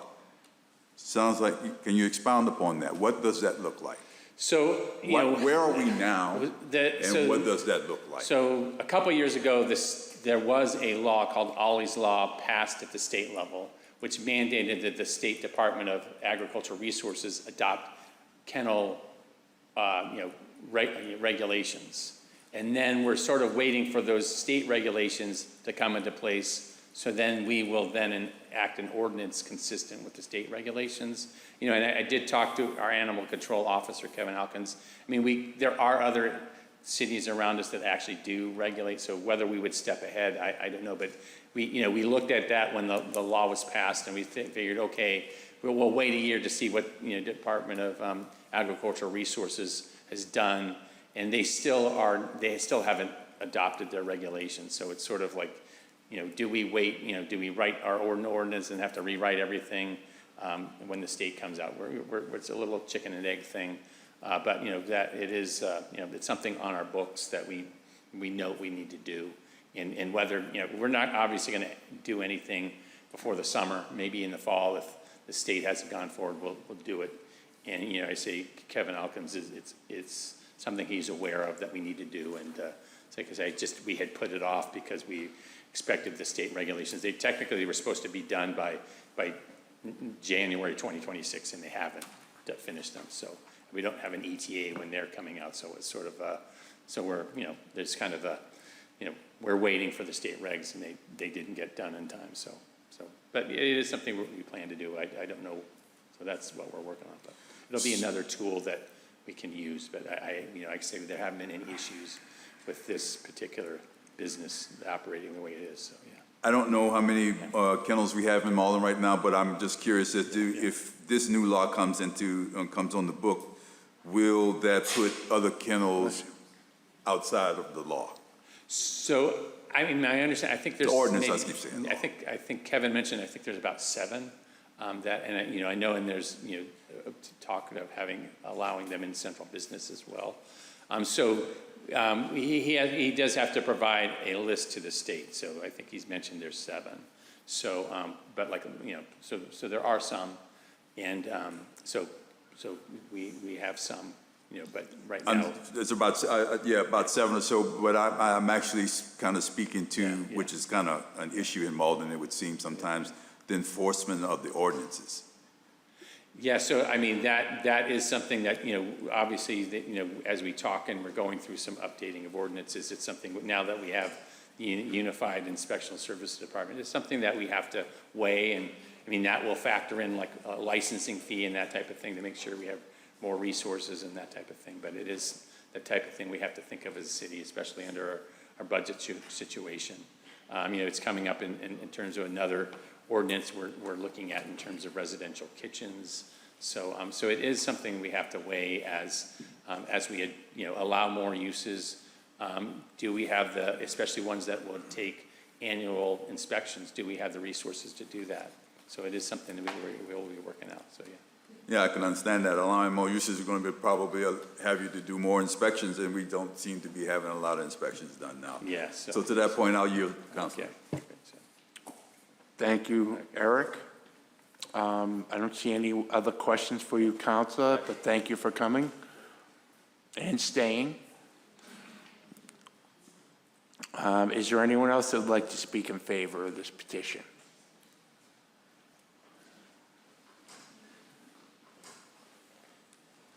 Hi, my name's Domenica Ortiz, but I live in Bradford, Massachusetts, way up north, and I come to this doggy daycare because when the former owner had it, he had an in-law apartment. When he first started, he had an in-law apartment in Revere, and I loved him so much, I just followed him when he came to Malden.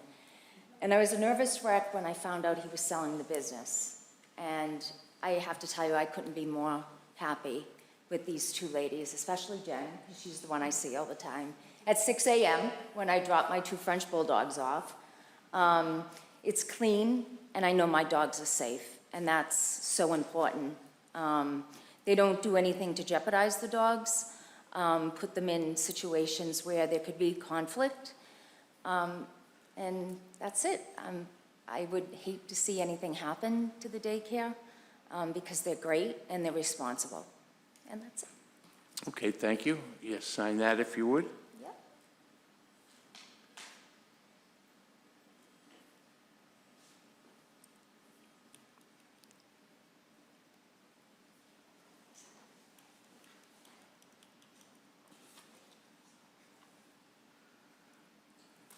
Thank you very much. Is there anyone else that would like to speak in favor? Hello, honorable members of the Planning Board. Ryan O'Malley, Ward 4, City Councilor. I am rising in favor of this petition. The fact that the Ward Councilor is in support, the fact that it is underground and would help mitigate any of the sound. I think encouraging new businesses in our community is essential. This is, I think, an area that is lacking in the services, so I think it would be great to have that. So just speaking in favor. Thanks. Thank you, Councilor.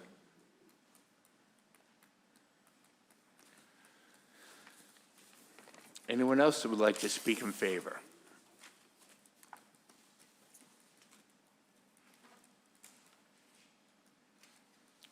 Diane, do you have anything else to read in favor? Councilor Winslow had also submitted a report that we'll keep on the file. I don't think we need to read it. You seem to cover everything and then a little bit more, but we'll keep that in the file. Is that okay, Michelle? Right, yeah, you can only either testify in writing or in person, right? Yeah, so if you could read the other one that I know we have. Oh, let me put your microphone on. Thank you. This is dated June 3rd, 2026, to whom it may concern. I am writing in support of Big Daddy Doggy Daycare and their application for a permit to operate an overnight dog boarding facility at their current location. As a neighboring property owner and resident, I've had the opportunity to observe the operation of the business over an extended period. Based on my firsthand experience, I can confidently state that this facility has been a responsible and respectful neighbor. One of the primary concerns often associated with dog boarding facilities is noise. In my experience, the dogs have had little to no impact on the surrounding neighborhood in terms of noise. The facility is well managed and barking or other disturbances have not been a significant issue. The operation has consistently maintained a quiet environment that is compatible with neighboring residential and commercial properties. I have also observed the staff's handling and supervision of the dogs when they are outside the building. The dogs are always closely monitored and controlled, demonstrating a strong commitment to safety and responsible animal care. Staff members appear attentive, professional, and proactive in ensuring the dogs remain well-behaved while outdoors. Additionally, the facility has constantly demonstrated good stewardship of the neighborhood by promptly cleaning up after the dogs during walks and outdoor activities. The attention to cleanliness helps maintain the appearance and sanitation of the area and reflects positively on the business. The daycare and boarding operation has maintained a positive relationship with neighboring property owners and residents. The owners and staff have been courteous, approachable, and responsive, contributing to a cooperative and respectful atmosphere within the neighborhood. Importantly, during the time I have owned and rented my property since 2009 and been familiar with the operation, I am not aware of any incidents, safety concerns, or issues involving the dogs that would negatively impact neighboring properties or the community.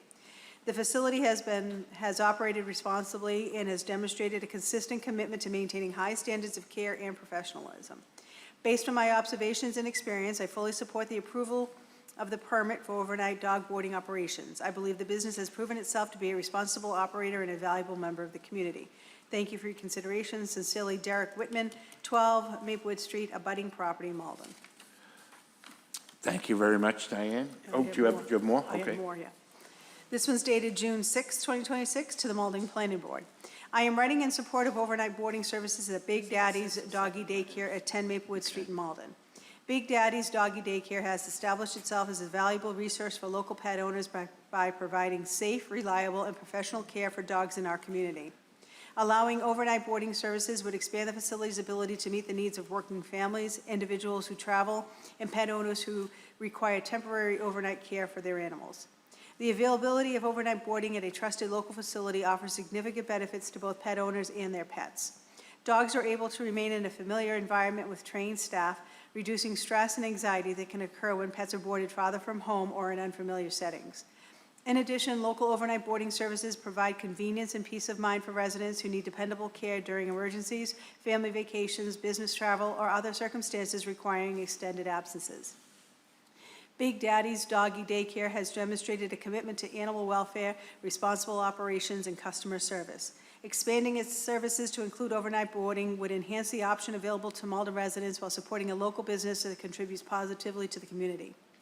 For these reasons, I respectfully support the approval and continuation of overnight boarding services at Big Daddy's Doggy Daycare. Thank you for consideration. Sincerely, Dana Venable, 44 Cherry Street, Malden. There's an email dated June 7th, to the Malden Planning Board. My name is Mitchell O'Connor, and I reside at 81 Kimball Street in Malden. I am writing in support of the special permit application for overnight boarding services at Big Daddy Doggy Daycare located at 10 Maplewood Street in Malden. I am a client of Big Daddy Doggy Daycare and have entrusted Tina and Jenny Lagarde with the care of my dog Tully since they took over the business. Throughout my experience with the business, I have found them to be professional, responsible, and generally committed to the health, safety, and well-being of the dogs in their care. As a pet owner, access to reliable overnight boarding services within the community is important to me. Having a trusted local option provides peace of mind when travel, family obligations, emergencies, or other circumstances require temporary care for my dog. Based on my experience with Tina and Jenny and the care they provide, I support their application for approval of overnight boarding services. I believe they are responsible business owners who will continue to operate in a manner that benefits both their clients and the community. Thank you for consideration. Sincerely, Mitchell O'Connor. To the Malden Planning Board. My name is Sarah Chancellor, and I reside at 32 Cleveland Street, Medford, Mass. 02155. I am writing in support of the special permit application for overnight boarding services at Big Daddy Doggy Daycare located at 10 Maplewood Street in Malden. I have been a client of and entrusted both of my dogs to Big Daddy Doggy Daycare under the care of Tina and Jenny Lagarde for over a year. They have shown themselves to be professional business owners and, most importantly to me, caring stewards of my dog's health and happiness. When my dogs attend Big Daddy Doggy Daycare, I fully trust that they will be returned safely and content at the end of the day, allowing me to focus without concern at my job. Having overnight boarding services at Big Daddy Doggy Daycare would allow for a local small business option for boarding, of which there are very few options in the area. Past experiences have proven to me that corporate-run boarding facilities do not possess the care and attention that Tina and Jenny demonstrate every day. As a dog owner, having a trusted option for overnight boarding that benefits the local economy and community is an incredibly valuable resource. I fully support their application for approval for overnight boarding services and know that Tina and Jenny would continue to act as responsible business owners and dedicated caretakers of our community dogs. Thank you for consideration. Sincerely, Sarah Chancellor, 32 Cleveland Street, Medford. Letter dated June 8th to the Malden Planning Board. My name is Alice Manafo, and I reside at 20 Greenhalgh Ave in Everett. I am writing to express my strong support for the special permit application for overnight boarding services at Big Daddy Doggy Daycare located at 10 Maplewood Street. Although I am not a Malden resident, I have traveled into Malden specifically because Big Daddy Doggy Daycare is the only place I trust with my dog, Maggie. She is 1 year and 9 months old, and her enthusiasm for daycare speaks volumes about the care Tina and Jenny Lagarde provide. Each morning, as soon as I reach for her leash, she becomes excited because she knows where she's headed. By the time we turn onto Maplewood Street, she's whimpering with anticipation and happily runs inside when we arrive. In the evening, she comes home happy, well-exercised, and content from a full day of play. Throughout my time as a client, Tina and Jenny have consistently demonstrated professionalism, responsibility, and a genuine commitment to the health, safety, and well-being of the dogs in their care. With summer approaching, I'm planning several trips to fully intend to board Maggie with them. Having a reliable overnight option staffed by people she already knows and loves would give me a tremendous peace of mind for travel, family obligations, and unexpected situations. Tina and Jenny run an exceptional business that provides a highly valued service to the community. I fully support their application for overnight boarding and have complete confidence in their ability to continue operating at the highest standards. Thank you for your time and consideration. Sincerely, Alice Manafo. An email dated June 10th. Hi, Michelle. I'm sorry. Dear members of the City of Malden Planning Board, I am writing to support a Big Daddy Doggy Daycare's overnight boarding application before the Planning Board. As a customer, I've had the opportunity to observe the professionalism and responsibility with both Tina and Jennifer Lagarde operate their business. Their commitment to animal welfare, customer service, and being a positive member of the community has consistently been evident. Their business is a valuable service to many, not only residents of Malden, but to the surrounding communities. Many pet owners rely on safe, reliable options for the care and socialization of their dogs, and this business is helping meet that need while supporting the local economy. Based on my experience, Tina and Jennifer are thoughtful about the impact of their operations. I am confident they will operate responsibly in a manner that is consistent with all applicable regulations. The proposed use is an excellent and appropriate addition to the dog community. For these reasons, I respectfully encourage the planning board to approve their overnight boarding application. Thank you for your consideration. Sincerely, Emmanuel Marsh, 65 Wentworth Street, Malden, Mass. This is an email dated June 10th. Hi, Michelle. I am happy to write in support of the special permit for Big Daddy Doggy Day. I have received no negative comments and have only heard positive feedback about the business. R.E. Taylor, Ward 5 City Councilor. And that's it. Thank you. Oh, we have one more. Okay, hold on a second, Counsel. I'll put the microphone on. Hi, it's Karen Cologne Hayes, 105 Wyoming Avenue. I didn't realize this was on the docket, but it doesn't sound like they need any more support, but I am going to just say, I've been there, I've been downstairs, they do great work, and as a dog owner, we definitely need more businesses here in Malden that have overnight stays and kennels. Like, there's just not enough of them, so I'm in full support. I think it would be a great addition to our city. Thank you. Thank you.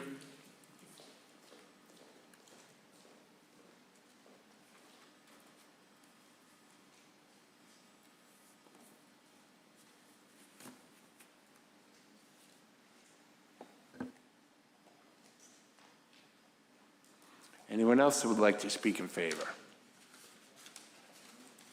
Hearing none, declare that part of the hearing closed. Is there anyone that would like to speak in opposition to this petition? Anyone in opposition?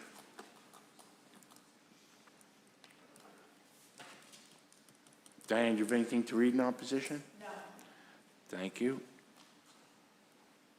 If there's no one that would like to speak in opposition, declare that part of the hearing closed. Michelle, could you take us through your staff report, please?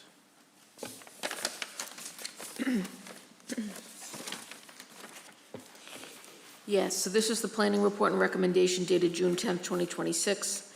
I will not read it verbatim into the record, but it's incorporated herein by reference to the record. The subject property is the site of a single-story building.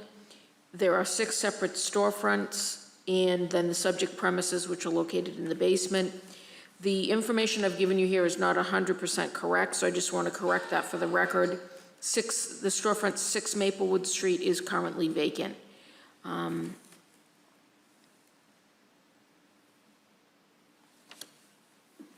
Also, I've referenced that there's access to the back of the building, and I do not believe that is physically possible.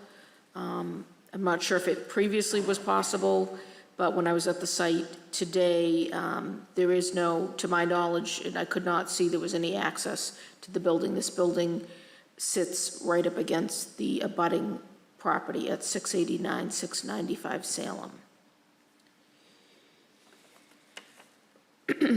So again, we've heard the premises are located in the basement. There is an access egress corridor via the first floor with a door on Maplewood Street. You can see that in the pictures that I took today as part of the package. So we've heard about the petition. Specifically, it's approximately 2,585 square feet in the basement. That entire basement, though, is larger because it also includes a fire sprinkler room and utility storage room. There's also the 168 square feet on the first floor, which is where the street level door and access egress corridor and stairs to the basement are. As we've heard, this petitioner and the prior occupant both operated the kennel without the required occupancy permit or special permit. The existing kennel enclosures were installed without the required building permit. And as we've heard, the petitioner will be removing those pens and installing new enclosures with proper permits, whatever those may be. I will note for the record, in 2024, the prior occupant and operator of the dog daycare did begin the permitting process for a special permit to add the kennel. That was back in July of 2024. The application was never completed, and they requested the application be voided in September of 2025. This application for this petitioner began in December of 2025. The following plans were submitted. They're listed here for you. As I mentioned during the discussion, there is no proposed floor plan. What you have is an existing conditions floor plan. You also have the site plan that was on file with the city. In terms of zoning and occupancy, the property is located in the neighborhood business zoning district. The proposed kennel may be allowed by special permit in this district. The existing dog daycare is considered retail services. This use is allowed by right in this district. Other businesses that currently or formerly occupied the building, the retail services, retail sales, recreation for gainful business, are allowed by right in this district. The direct abutter to the south is a multifamily residential dwelling with 5 units. To the east, a building containing retail sales and restaurants. On the other side of Maplewood Street, a retail sales, services, and offices. On the other side of Salem Street, a convenience store, restaurant, and retail services. Surrounding land uses are businesses, institutional, and residential. As the counselor mentioned, the ward counselor mentioned, the city is in the process of enacting a kennel licensing ordinance in accordance with state law. In terms of dimensional controls, the property is considered pre-existing non-conforming. It grossly violates all dimensional controls except frontage and height. The proposal maintains all violations, creates no new non-conformities. In terms of parking and loading requirements, a total of 24 on-site, off-street parking spaces are required for all uses that occupy the building, 14 for the uses that occupy the first floor, 10 for the basement use. There is no parking or loading, and loading is also required for the retail sales and services businesses. There's no parking or loading on site, and the property is 100% deficient of the requirements. It's considered pre-existing non-conforming, and the proposal maintains the existing nonconformity. This proposal did not require a traffic impact study per your rules and procedures. And then we will go through the findings required to grant a special permit. So these are the findings you would need to make to grant a special permit. 1, that any creation or increase in violations of dimensional controls or parking requirements will not be more detrimental to the neighborhood. 2, that the traffic and traffic patterns generated by the proposed use will not adversely impact any of the surrounding streets or create a traffic or safety hazard. 3, that the proposed use will not be more detrimental to the neighborhood. 4, that the proposed use is not in conflict with surrounding land uses. And 5, that the proposed use is in the interest of the common good. Do you want me to go forward with the recommendation? Yes, please. So this recommendation was made prior to the public hearing and is made provided that the board makes the required findings. The recommendation is that a special permit be granted subject to the following conditions. 1, all development shall be as per plans except as modified by these conditions. And I'm not sure we would include that since there are no plans. The only plans we have are the existing. 2, kennel enclosures are subject to required building permits. Minor modifications of floor plan are allowed, provided that required building permit is obtained. Again, the kennel enclosures are may be subject to building permits. That's not clear. Based on the description they gave, it does sound like they're movable fixtures or equipment. So it may need to modify that. 3, the special permit allows kennel use only on the same premises and operated as accessory to the dog daycare use of approximately 2,585 square feet in the basement with access egress corridor 168 square feet on the first floor at the premises known as 10 Maplewood Street. And actually that should have said dog cat daycare. I know that they're not doing cat daycare right now, but I think we should include that in case that changes. 4, kennel use allowed. Plans, we don't have a proposed floor plan, but it at least shows the perimeter of the premises and that the entire basement is not being used. I don't know if you want them to submit a floor plan. Should we require a floor plan? I mean, I guess you could. It sounds like they're saying it's just going to be an open space because they're going to be movable fixtures. You normally do require it, and that is my mistake because normally I would have requested a proposed floor plan. And I think there was some back and forth with the plans, and so I must have missed that. And didn't realize this was not existing and proposed, that this may change, so. Okay. You can request that be And submitted. on the second one? The second one, kennels are subject to required building permits. That's fine, because if they're not required, then they won't be subject to them. Minor modifications are allowed, that's fine. 2 is fine. I was originally thinking I had written it differently in that they required building permits, but it doesn't say that. It says they're subject to required building permits. So if, that means if they're required, they're subject to them. Okay, thank you. Eric Henry. Yes, Michelle, do we have precedents with regards to the 6 or 7 other ones in the city that have they submitted floor plans or whatever? Well, first off, I'll say I'm not aware that there are 7. When the kennel ordinance was put on the books, I believe it was back in 2018, there were only 3 known kennels, the one on Broadway, and then each of the animal hospitals was operating a kennel. So there were 3 what we'd call pre-existing non-conforming. That was back in, 2017, not 2018.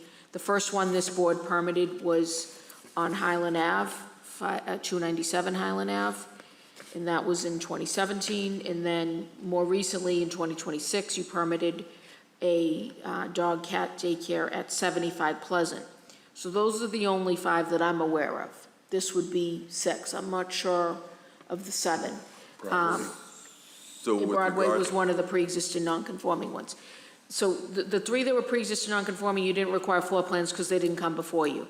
For 297 Highland Ave, you did, there was a floor plan, yes. And also for 75 Pleasant Street, there was the existing floor plan and then the proposed floor plan. As you recall, that one, they were reusing the existing space, but they showed you how it would be used for the boarding. So no, there's no precedent to not have a floor plan. So if you're suggesting that you want one, I would support that.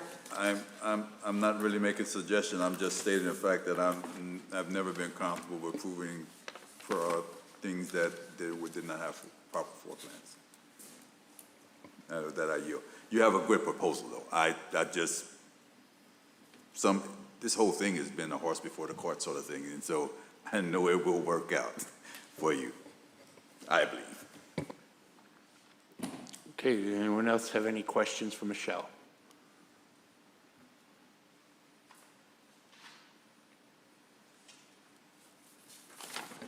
Does anyone want to make a motion?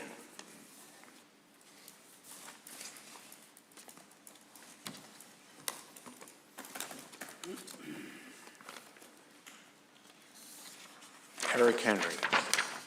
Yes, Mr. Chair, I think I'm going to make this right. I'd like to propose that we approve this proposal and add to the stipulation that they do add a completed floor plan and submit that to the building inspector prior to occupancy. Okay, very good. All the other conditions intact, Eric? Yes, sir. Thank you. So that will be new number 7, submit floor plan to building inspector prior to occupancy. Is that? Yeah, I think that's. proper language? Yeah, I think that's fine. Okay. I think that's what you said, right? Pat Hayes. Can I ask, Counselor, you're using the facility now, right? People show up every day now? Yes. So you already have your occupancy permit, so by asking for the permit before they have their occupancy, I mean, I don't know how that works. There's going to be a shutdown period for the remodel. For the remodel, gotcha. There we go. Thank you. And I guess this, I would add, this would be prior to occupancy for the kennel. We missed that. Right, that's fine. Prior to occupancy for the kennel, we could say. Okay. Because they do have a floor plan right now. They're using this floor plan for Right. the existing occupancy. This would be for the kennel occupancy, I right? didn't want to shut them down.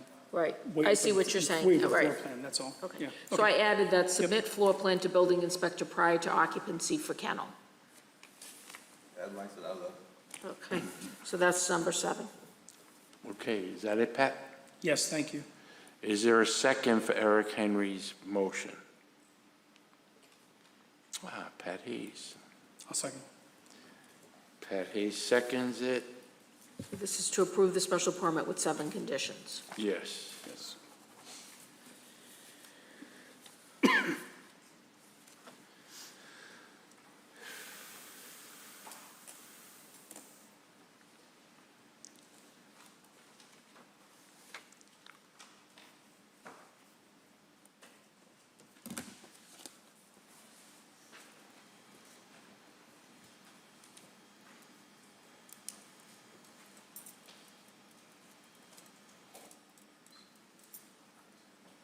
Want the list?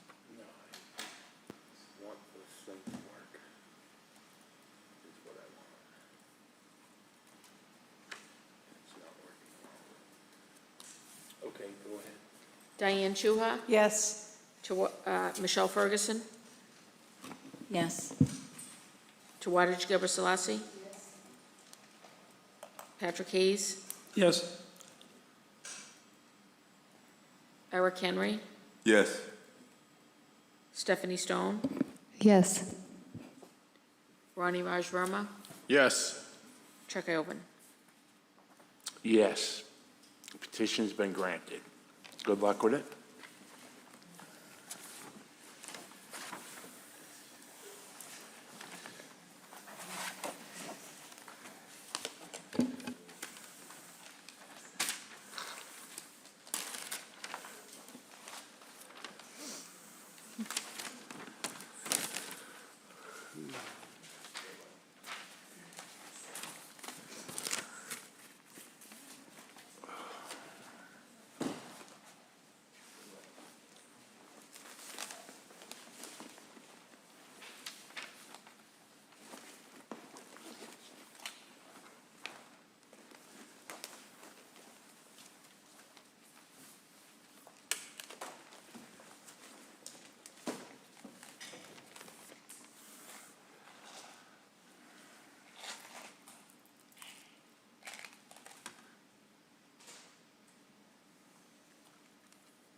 Okay, Michelle, moving on to, is that 905? Moving on to 1 Salem Street. Can you give us an update on that? Yes, 1 Salem Street, 15 Ferry Street, which is a combined development site. That is going to be coming before you for an advisory recommendation to the City Council, who is a special permit granting authority for that project. The application is still considered incomplete. The new traffic impact study was received last week, and it's under city peer review. So that will be, we will take that up at our next meeting. Should be done by then. So again, this is before you, not for a public hearing, but for an advisory recommendation to the City Council, who will then hold a public hearing regarding the special permit needed for the project. So Very that good. is still, that's still, as it says, pending submission of a complete special permit application. Okay, very good, thank you. Not ready. Okay, so the next item is 36 Charles Street. Yes, 36 Charles Street is also an advisory recommendation to the City Council for a special permit petition that they are scheduled to hold a public hearing on later this month. And 36 Charles, as you may recall, has come before you a couple times already, actually, I believe 3 times, for the initial special permit and for 2 subsequent amendments. So this is the 4th time you've reviewed this. This is a proposal for a marijuana establishment, specifically a marijuana retailer at 36 Charles Street. The current petition is seeking to transfer the rights authorized by the special permit to a different entity. So that will require an amendment of the most recent special permit, given that the special permit, as prior special permits, included a condition that provides that the special permit is non-transferable and non-assignable. So I'm going to read from the planning report and recommendation dated June 10th, 2026. I will not read it verbatim into the record. It's incorporated here and by reference to the record. I've given you the procedural history. Again, this is before you to review and submit an advisory report and recommendation to the Special Permit Granting Authority, the City Council. As you can see, you've done that several times already. And you are tonight hopefully going to be doing that again. The petitioner is the same petitioner as for the special permit petitions approved in the prior cases, cases 202-22, 233-23, and 77-25. As I mentioned, there is a condition, condition 8, in all those special permits granted that provides special permits non-transferable, non-assignable. The petition seeks to reissue the special permit to new entity and/or transfer the rights authorized by that special permit to this new entity. Specifically, the amendment would be to amend the name of the petitioner to the new petitioner. According to petitioner, the new entity is a, quote, joint venture between the current petitioner and new financial backers in cannabis operational specialists. Submitted with the petition was a letter from petitioner's attorney explaining the details of what we just talked about. The reason for the request to amend the special permit. No changes to the approved plans are proposed. No new plans were submitted accordingly. The proposal does not affect the project's compliance with use regulations, does not change existing violations of dimensional controls, and does not change existing deficiencies of parking and loading requirements. So these findings that are listed here are the findings that the City Council will use to grant the new special permit and or amend the existing special permit. This recommendation that you're making is your advisory recommendation to the council. And the recommendation is that this board recommends to the City Council approval of the petition to amend the special permit granted in 77-25, only provided subject to, and this actually should say, and to issue a new special permit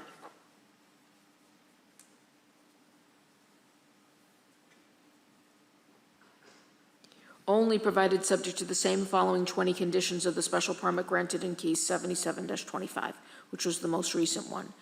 Do you want me to read them, or there's 20 conditions?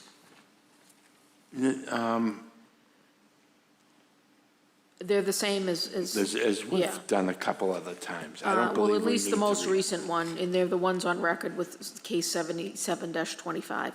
It's up to you if you want to read them into the record. If not, this is incorporated by reference into the record. My only question I had, because when I was preparing for the meeting, the only real change is condition number 8 says that it's non-transferable, and they're shifting from the existing one to the DMS Trinity LLC. They're bringing on a joint partner. Right. That's going to help with the operations and financial backer. Everything else seems to be intact. Yeah, and I'm still recommending that you recommend that condition stay on the special permit, so that if there's a future transfer or assignment, they would need to come back. Yeah, but I mean, I don't think you need to read the 20 conditions. But, Counselor? Planning on speaking on this, but hopefully that's okay. I want to say that I have a lot of concern about a transferring of the special permit based on a lot of the things that you just read, and just a reminder of how long it's been, I think, and there's been a couple, like maybe 4 times they've come before with different changes, so I'm just expressing concern about yet another one. That's it. Thank you. Okay, thank you, Counselor. Okay, so maybe, do others have, share the same concern? Because I was looking at it as they were just updating the ownership, and they really weren't changing anything else about the operation. But if there's other concerns that I overlooked, if anyone else has anything they'd like to share, they can do so now.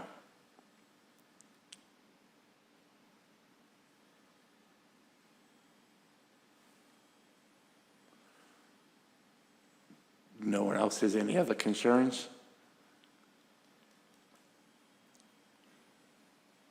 Okay. It is a little bit concerning that it has taken so long, but there were different circumstances associated with that. As I recall, and just looking at under the procedural listing and all the dates and all the changes, and then they had to revise the floor plan, and then they had to go back to CLEC, and they're waiting on the Cannabis Control Commission and things like that. I was hoping that this had finally gotten some momentum and it would be opening soon. But Michelle, do you have any thoughts? Well, I do think it's probably opening soon. They do have the provisional license from the state, and the city has completed all inspections, and it's passed all final inspections by the city. That was just done back in March of 2025. But yes, it has been, the initial special permit was granted back in April 2022. And then, as I said, it was amended a couple times for different reasons. One was an extension of the time, one was revising the floor plans, as you noted. So this is. And just to make sure I understand what the process is, we can make a recommendation to the city council, and then the city council can raise the concerns that Councilor Colin Hayes has. Right, they can either follow your recommendation or not. Or not, right, as they don't have to, but just so it's not like she's not going to get a chance to raise these concerns and some of what the issues are. Right, this is So- just before you for an advisory recommendation. You're not holding the hearing, or you're not making a We're not final approving decision. it or Right, anything, no, right. you're not approving it. You're making, the ordinance allows you to make an advisory recommendation, and you've always made advisory recommendations to special permit granting authority when you have that option, so that's Okay. what this is Well, before you. given that, if anyone has any questions, Pat Hayes. Yeah, my only question is, why do we include the blurb about you can't change ownership or you can't change the entity if we're, like, that's what he's doing, right? So why do we keep that blurb in there if we're just allowing him to change it? Well, like, is there a reason behind it? Well, I think the reason in that condition was in a previous provision of the ordinance that it was going to be required in all special permits, so that the city would be aware if it was being transferred or assigned, that the city would be aware of who the special permit was going to be exercised by. So that was put in there, but like any other condition, you can amend it or make a case as to why, it should not apply. So that's what's happening here. If it wasn't in there, the city would not be, I guess eventually they would be aware of who's exercising the rights under the special permit, but my understanding is it was intended to give the city that layer of regulation so the city will know who's exercising the rights under the special permit. And the only thing I can think of back, because I went through and there were a couple others that I questioned whether we, at this stage of the game, need to continue including, but with that number 8 one, I was thinking the same thing, that is this redundant, do we really need it? And the only thing I can think of is because of the host agreement and the interaction it plays with CLEC, and their being stakeholders to it, that's the only reason why I got my head around the fact, well, it doesn't hurt anyone, and I think CLEC needs to know, and I think if there's a revision needed for the host agreement, I can see someone sitting there saying, well, I'm not XYZ company, I don't have to honor that host agreement. So that's how I got my head around it in preparing for tonight. But is CLEC doing all the background checking? I don't know that this needs to go before CLEC. I don't know, Ever again, or? well, it's gonna go, I thought they it's gonna monitored go for the these local businesses. license. So the CLEC is just doing the licensing, that's of the company that's running the business. Typically, your special permits run with the property, so you typically don't restrict it to a particular petitioner, although occasionally you have done that, when you wanted to be sure who was the entity exercising the rights. It's this entity or a similar entity, right, Right, or a subsidiary. You don't normally do that for your special permits. But for this, I think because of this being at the time when these regulations were put in, this was, you know, it actually is still a new type of business, so I think it was more precautionary. I don't know that CLEC would need to review. Actually, I think they would review if it's complete new ownership, but whereas this is part of it, you know, I don't know if CLEC, I think, looks at the ownership interest as opposed to the name, Right. but maybe they look at both. I guess my question, you know, there's so much scrutiny at the onset of going through the entire process. And that level of scrutiny is not necessarily leveled on the new entity, right? So like, it just seems like somebody already went through it all and they jumped through all the hurdles and passed all the bars, and now it's just, they're handing it off to somebody else, but this new entity doesn't have to go through all that hassle and all those checks and balances and all of that. Yeah, that part, honestly, I'm not sure of, and Nelson Miller has left, and he's on CLEC, so I was gonna ask him for info, but I don't know if you wanted to ask. I don't know if the counselor has something, or the petitioner's counselor has something to add. I did if you speak with wanted Nelson. Yeah, and Do you want me to, I can text Nelson to see if he can respond. I well, don't, let's see if we can get to an answer here, because I guess what I'm thinking is that as I read up on this stuff, whenever I see anything involving cannabis, I try to read the article or just to familiarize myself with it, since I'm not really in that circle. I think it should go, if I may, can I? Yeah. I don't want to interrupt, sorry.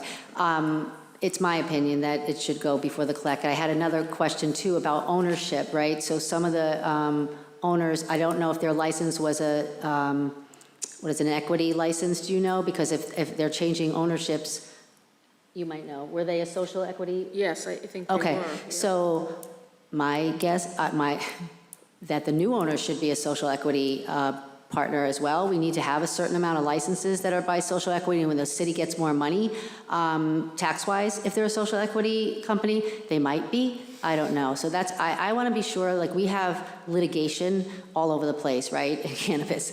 I want to make sure that everything is done by the book, the way it should be. I'd like it to go before CLEC. I will have my say and do a lot of research. Like I said, this was kind of random that I saw it on here, and I did ask Nelson, and he didn't realize it was going to be on here.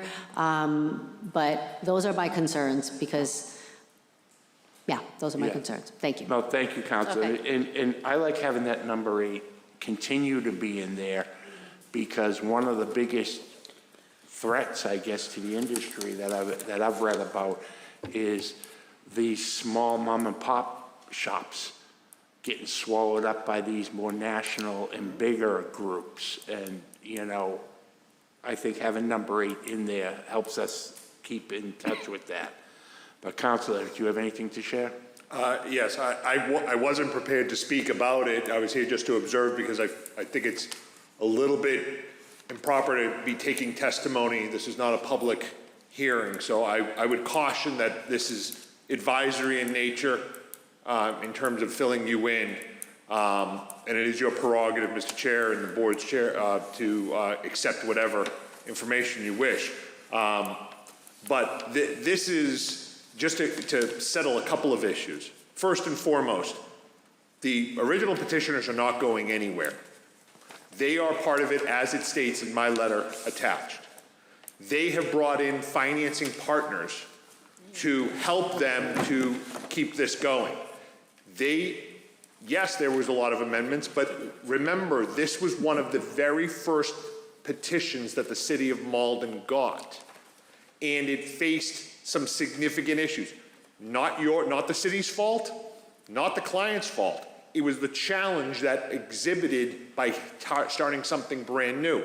And the litigation, as Councillor Colin Hayes brought up, was a direct result of the fact that everybody was still learning. The litigation had its own set of circumstances. Now that litigation has effectively vacated all ordinance controls outside of the ordinary special permit. As an ordinary special permit, there is a question as to whether or not legally you can have a non-transferability. To phrase it as a way of amending is fine in my opinion, but that would be something subject to a later discussion. To hold it back, I believe, would be problematic because as a vested, alienable right, you can't simply step in the way and stop somebody from being able to sell their business. You're going to get purview because City Council is going to be able to ask me a lot of questions in a couple of weeks about this transfer. As far as answering a couple of the questions that have been raised about the delay, one of the biggest delays that occurred, not your fault, not our fault, was the community host agreement. We tend to forget some of the stuff that happened at the state level in this whole situation. Not only was Malden trying to figure out its way through this, the state also had several changes that occurred over the last several years. I was involved very deeply in some of that stuff that happened. And there was a complete change in the tax and the give back monies that were happening with all of these facilities. There was a change in the community host agreement. We took months working with the city. Maybe that's my fault because I tend to try to cooperate instead of fight every step of the way. But we took months trying to work with the city to come up with a new community host agreement. We had to stop and wait because there were 2 other facilities operating under old agreements. New people would have the new agreement that the state had approved, but we were in the middle where we had gotten an agreement and then hadn't been able to open yet. And because of that, because we had an old agreement with a new facility, we ended up with problems with our licensing. The state shut us down. The CCC said, we're not approving your conditional because you have the wrong community host agreement. And then the city said, we're waiting for the appeal of that judge's order that threw out the old community host agreement. And we ended up caught in the middle of that fight at the state level. So we couldn't move forward. So that delayed us ridiculous amounts of time. My clients salted a lot of money into this. They went forward. They did have that error when it came to the square footage that you kindly worked with us on. But the reality is that the biggest delay was this change. And because the city couldn't sign off because it would have other people opposed to it from the other facilities, and the state wouldn't allow us to get a license, we got frozen. And when we were frozen, we ended up in a problem. Now we have these new financing partners who are ready to come in and get this thing open. We have our provisional, we're ready to move forward. So I would appreciate your action, and I thank you for the time. Thank you. Sorry, I asked. Thank you, Pat. Okay, Stephanie Stone. I just wanted to say that Mr. Chair, that I support your contention that, keeping 8 as is makes sense, and then that term applies to Beach House Cannabis as the permit holder if the city council allows Beach House Cannabis to be the permit holder. Okay, thank you. Appreciate that. Does anyone else have any questions? If not, is there a motion?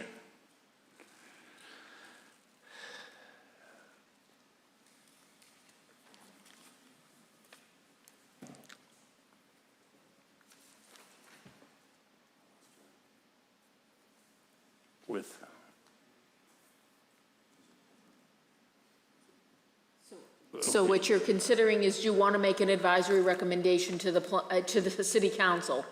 And if you do you want it to be the recommendation that is being recommended to Okay. you by me?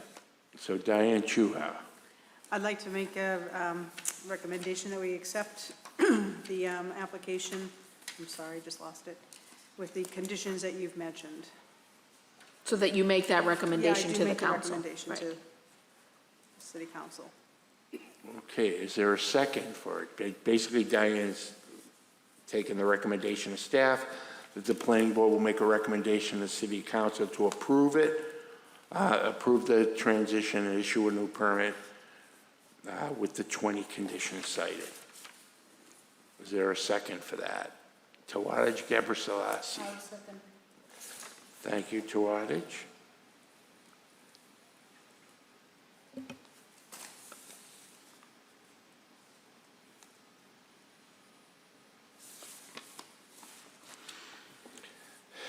Okay.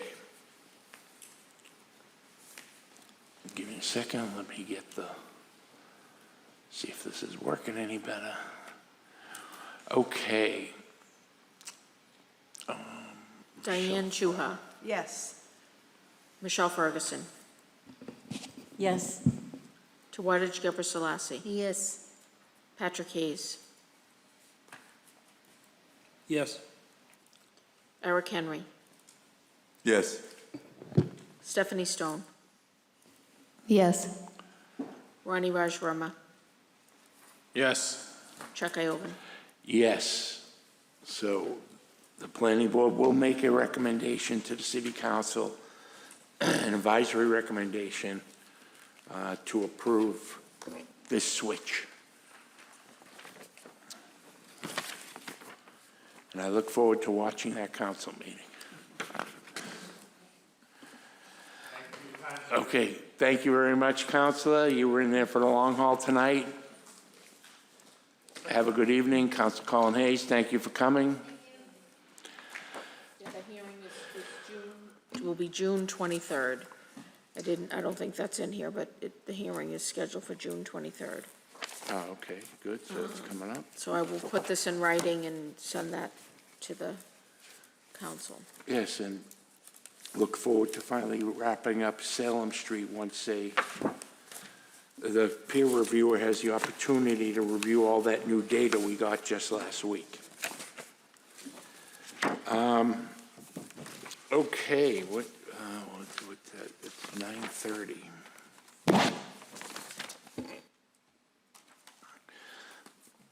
Okay, so moving on for updates.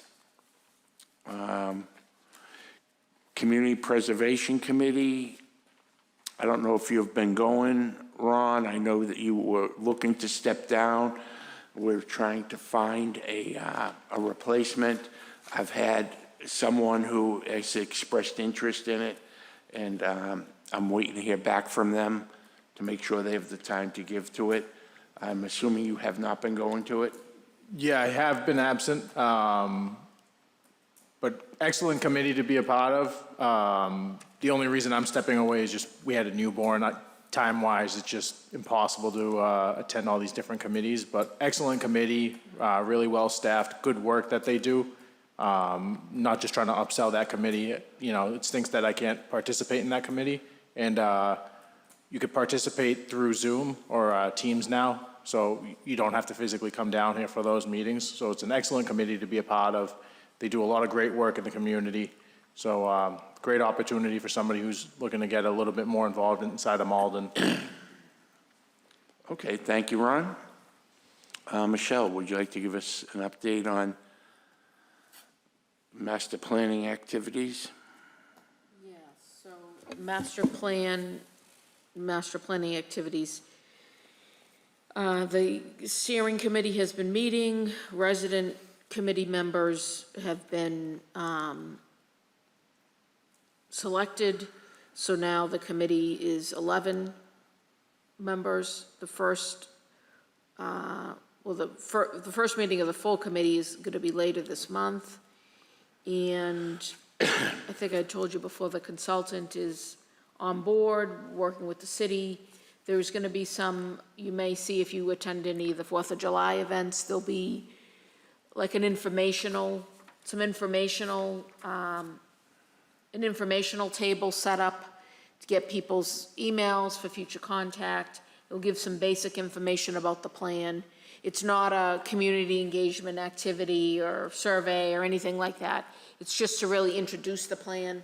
But we wanted to try to do that at the first big event, that, you know, a lot of people go to the 4th of July events that don't participate in other events, so didn't want to miss that opportunity. It's just really, I think, going to be like an introduction to the plan. And then internally, city staff, we've been working on getting the information the developer needs, data, all the data collection and Okay, a thank lot you. of other stuff. So, and probably next meeting, we do need to, this board needs to look at the steering committee charter and make some amendments to that now that we have the contract with for the project, and we know the scope. So I'm going to try to do that for the next meeting. Will probably be for August if we meet in August, because next meeting's going to be a pretty full agenda with the joint hearing. Yeah, it might be, yeah. With So the either ordinance July or committee. August, we're gonna do it right. Okay, thank you. The open space and recreation plan. Yeah, the Does that last, still need to be on there? well, I had asked, and I didn't ask this month, last month I had asked OSPCD for an update, and they said it was still, I thought they said it was still under review by the state, so I'll hopefully get a final Okay, so answer. it still needs to be on there. Yeah, Okay, I forgot to request the update for this month, but I haven't heard Thank you. yet that it's been approved by the state. very good. Looking at the next meeting, I believe we're not meeting Right, July it's 8th. We'll not, be right. meeting on the Right. 22nd. Everybody, thank you for responding. Everybody who didn't respond. Eric Henry, sorry, to point you out, but it's Eric Henry. No, a couple other people haven't responded either, but you're here. You're the one that's here. You're the one that's here. So I can call you out here. Okay. July 22nd, a special date we've been asked to hold the meeting on. So, okay, he's responding. Okay, good. July 22nd. We're not doing July 8th. No meeting on July 8th. It's July 22nd instead. Okay, And that will be Thank you. for, as Chuck said, a joint public hearing with City Council Ordinance Committee. I'll get you the amendments as soon as I have them. They're not the information we've handed out before. Those are other zoning amendments, proposals that will be coming in the future. okay, thank you. 22. Yes. 7 PM, please. Okay, so 2 announcements, a reminder that Linda will be leaving us at the end of the month. She's caught up in the whole, the layoffs. I think Michelle has a card for people to, a card for people to sign, so make sure you sign it before you leave this evening. We're going to get her some flowers and, go from there. So make sure you sign the card. And the second thing is, sadly, Stephanie Stone will be moving out of the city. This will be her last meeting. She's moving out of the city soon, and I'd like to thank you for all your participation and work and contributions over the past few years, and thank you very much. And I wish you well in wherever you end up landing and whatever you end up doing. If we can ever do anything to help you out, references or anything like that, feel free to reach out. And congratulations. Thank you very much for all your hard work. If there's nothing else, is there a motion to adjourn, Diane? Oh, Eric's got it. Eric's motion to adjourn, or you want Eric to have a question? I'm sorry, I'm making up for lost time. I just want to make a point of privilege if I could. early tonight, I mentioned that the council submitted a paper, he submitted a thing, and then we allowed him to speak. And I mentioned that was abnormal for us. And lo and behold, the person that happened to actually walked in the door.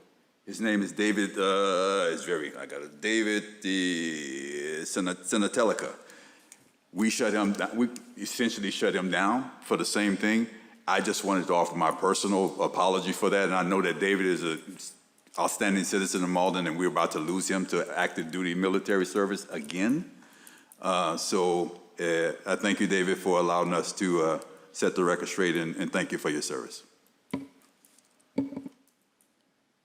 Okay. Motion to adjourn. Diane Chuhar, is there a second? Tawadej Gabriselassie. All those in favor say aye. Motion carries. Have a good evening. Enjoy the 4th of July.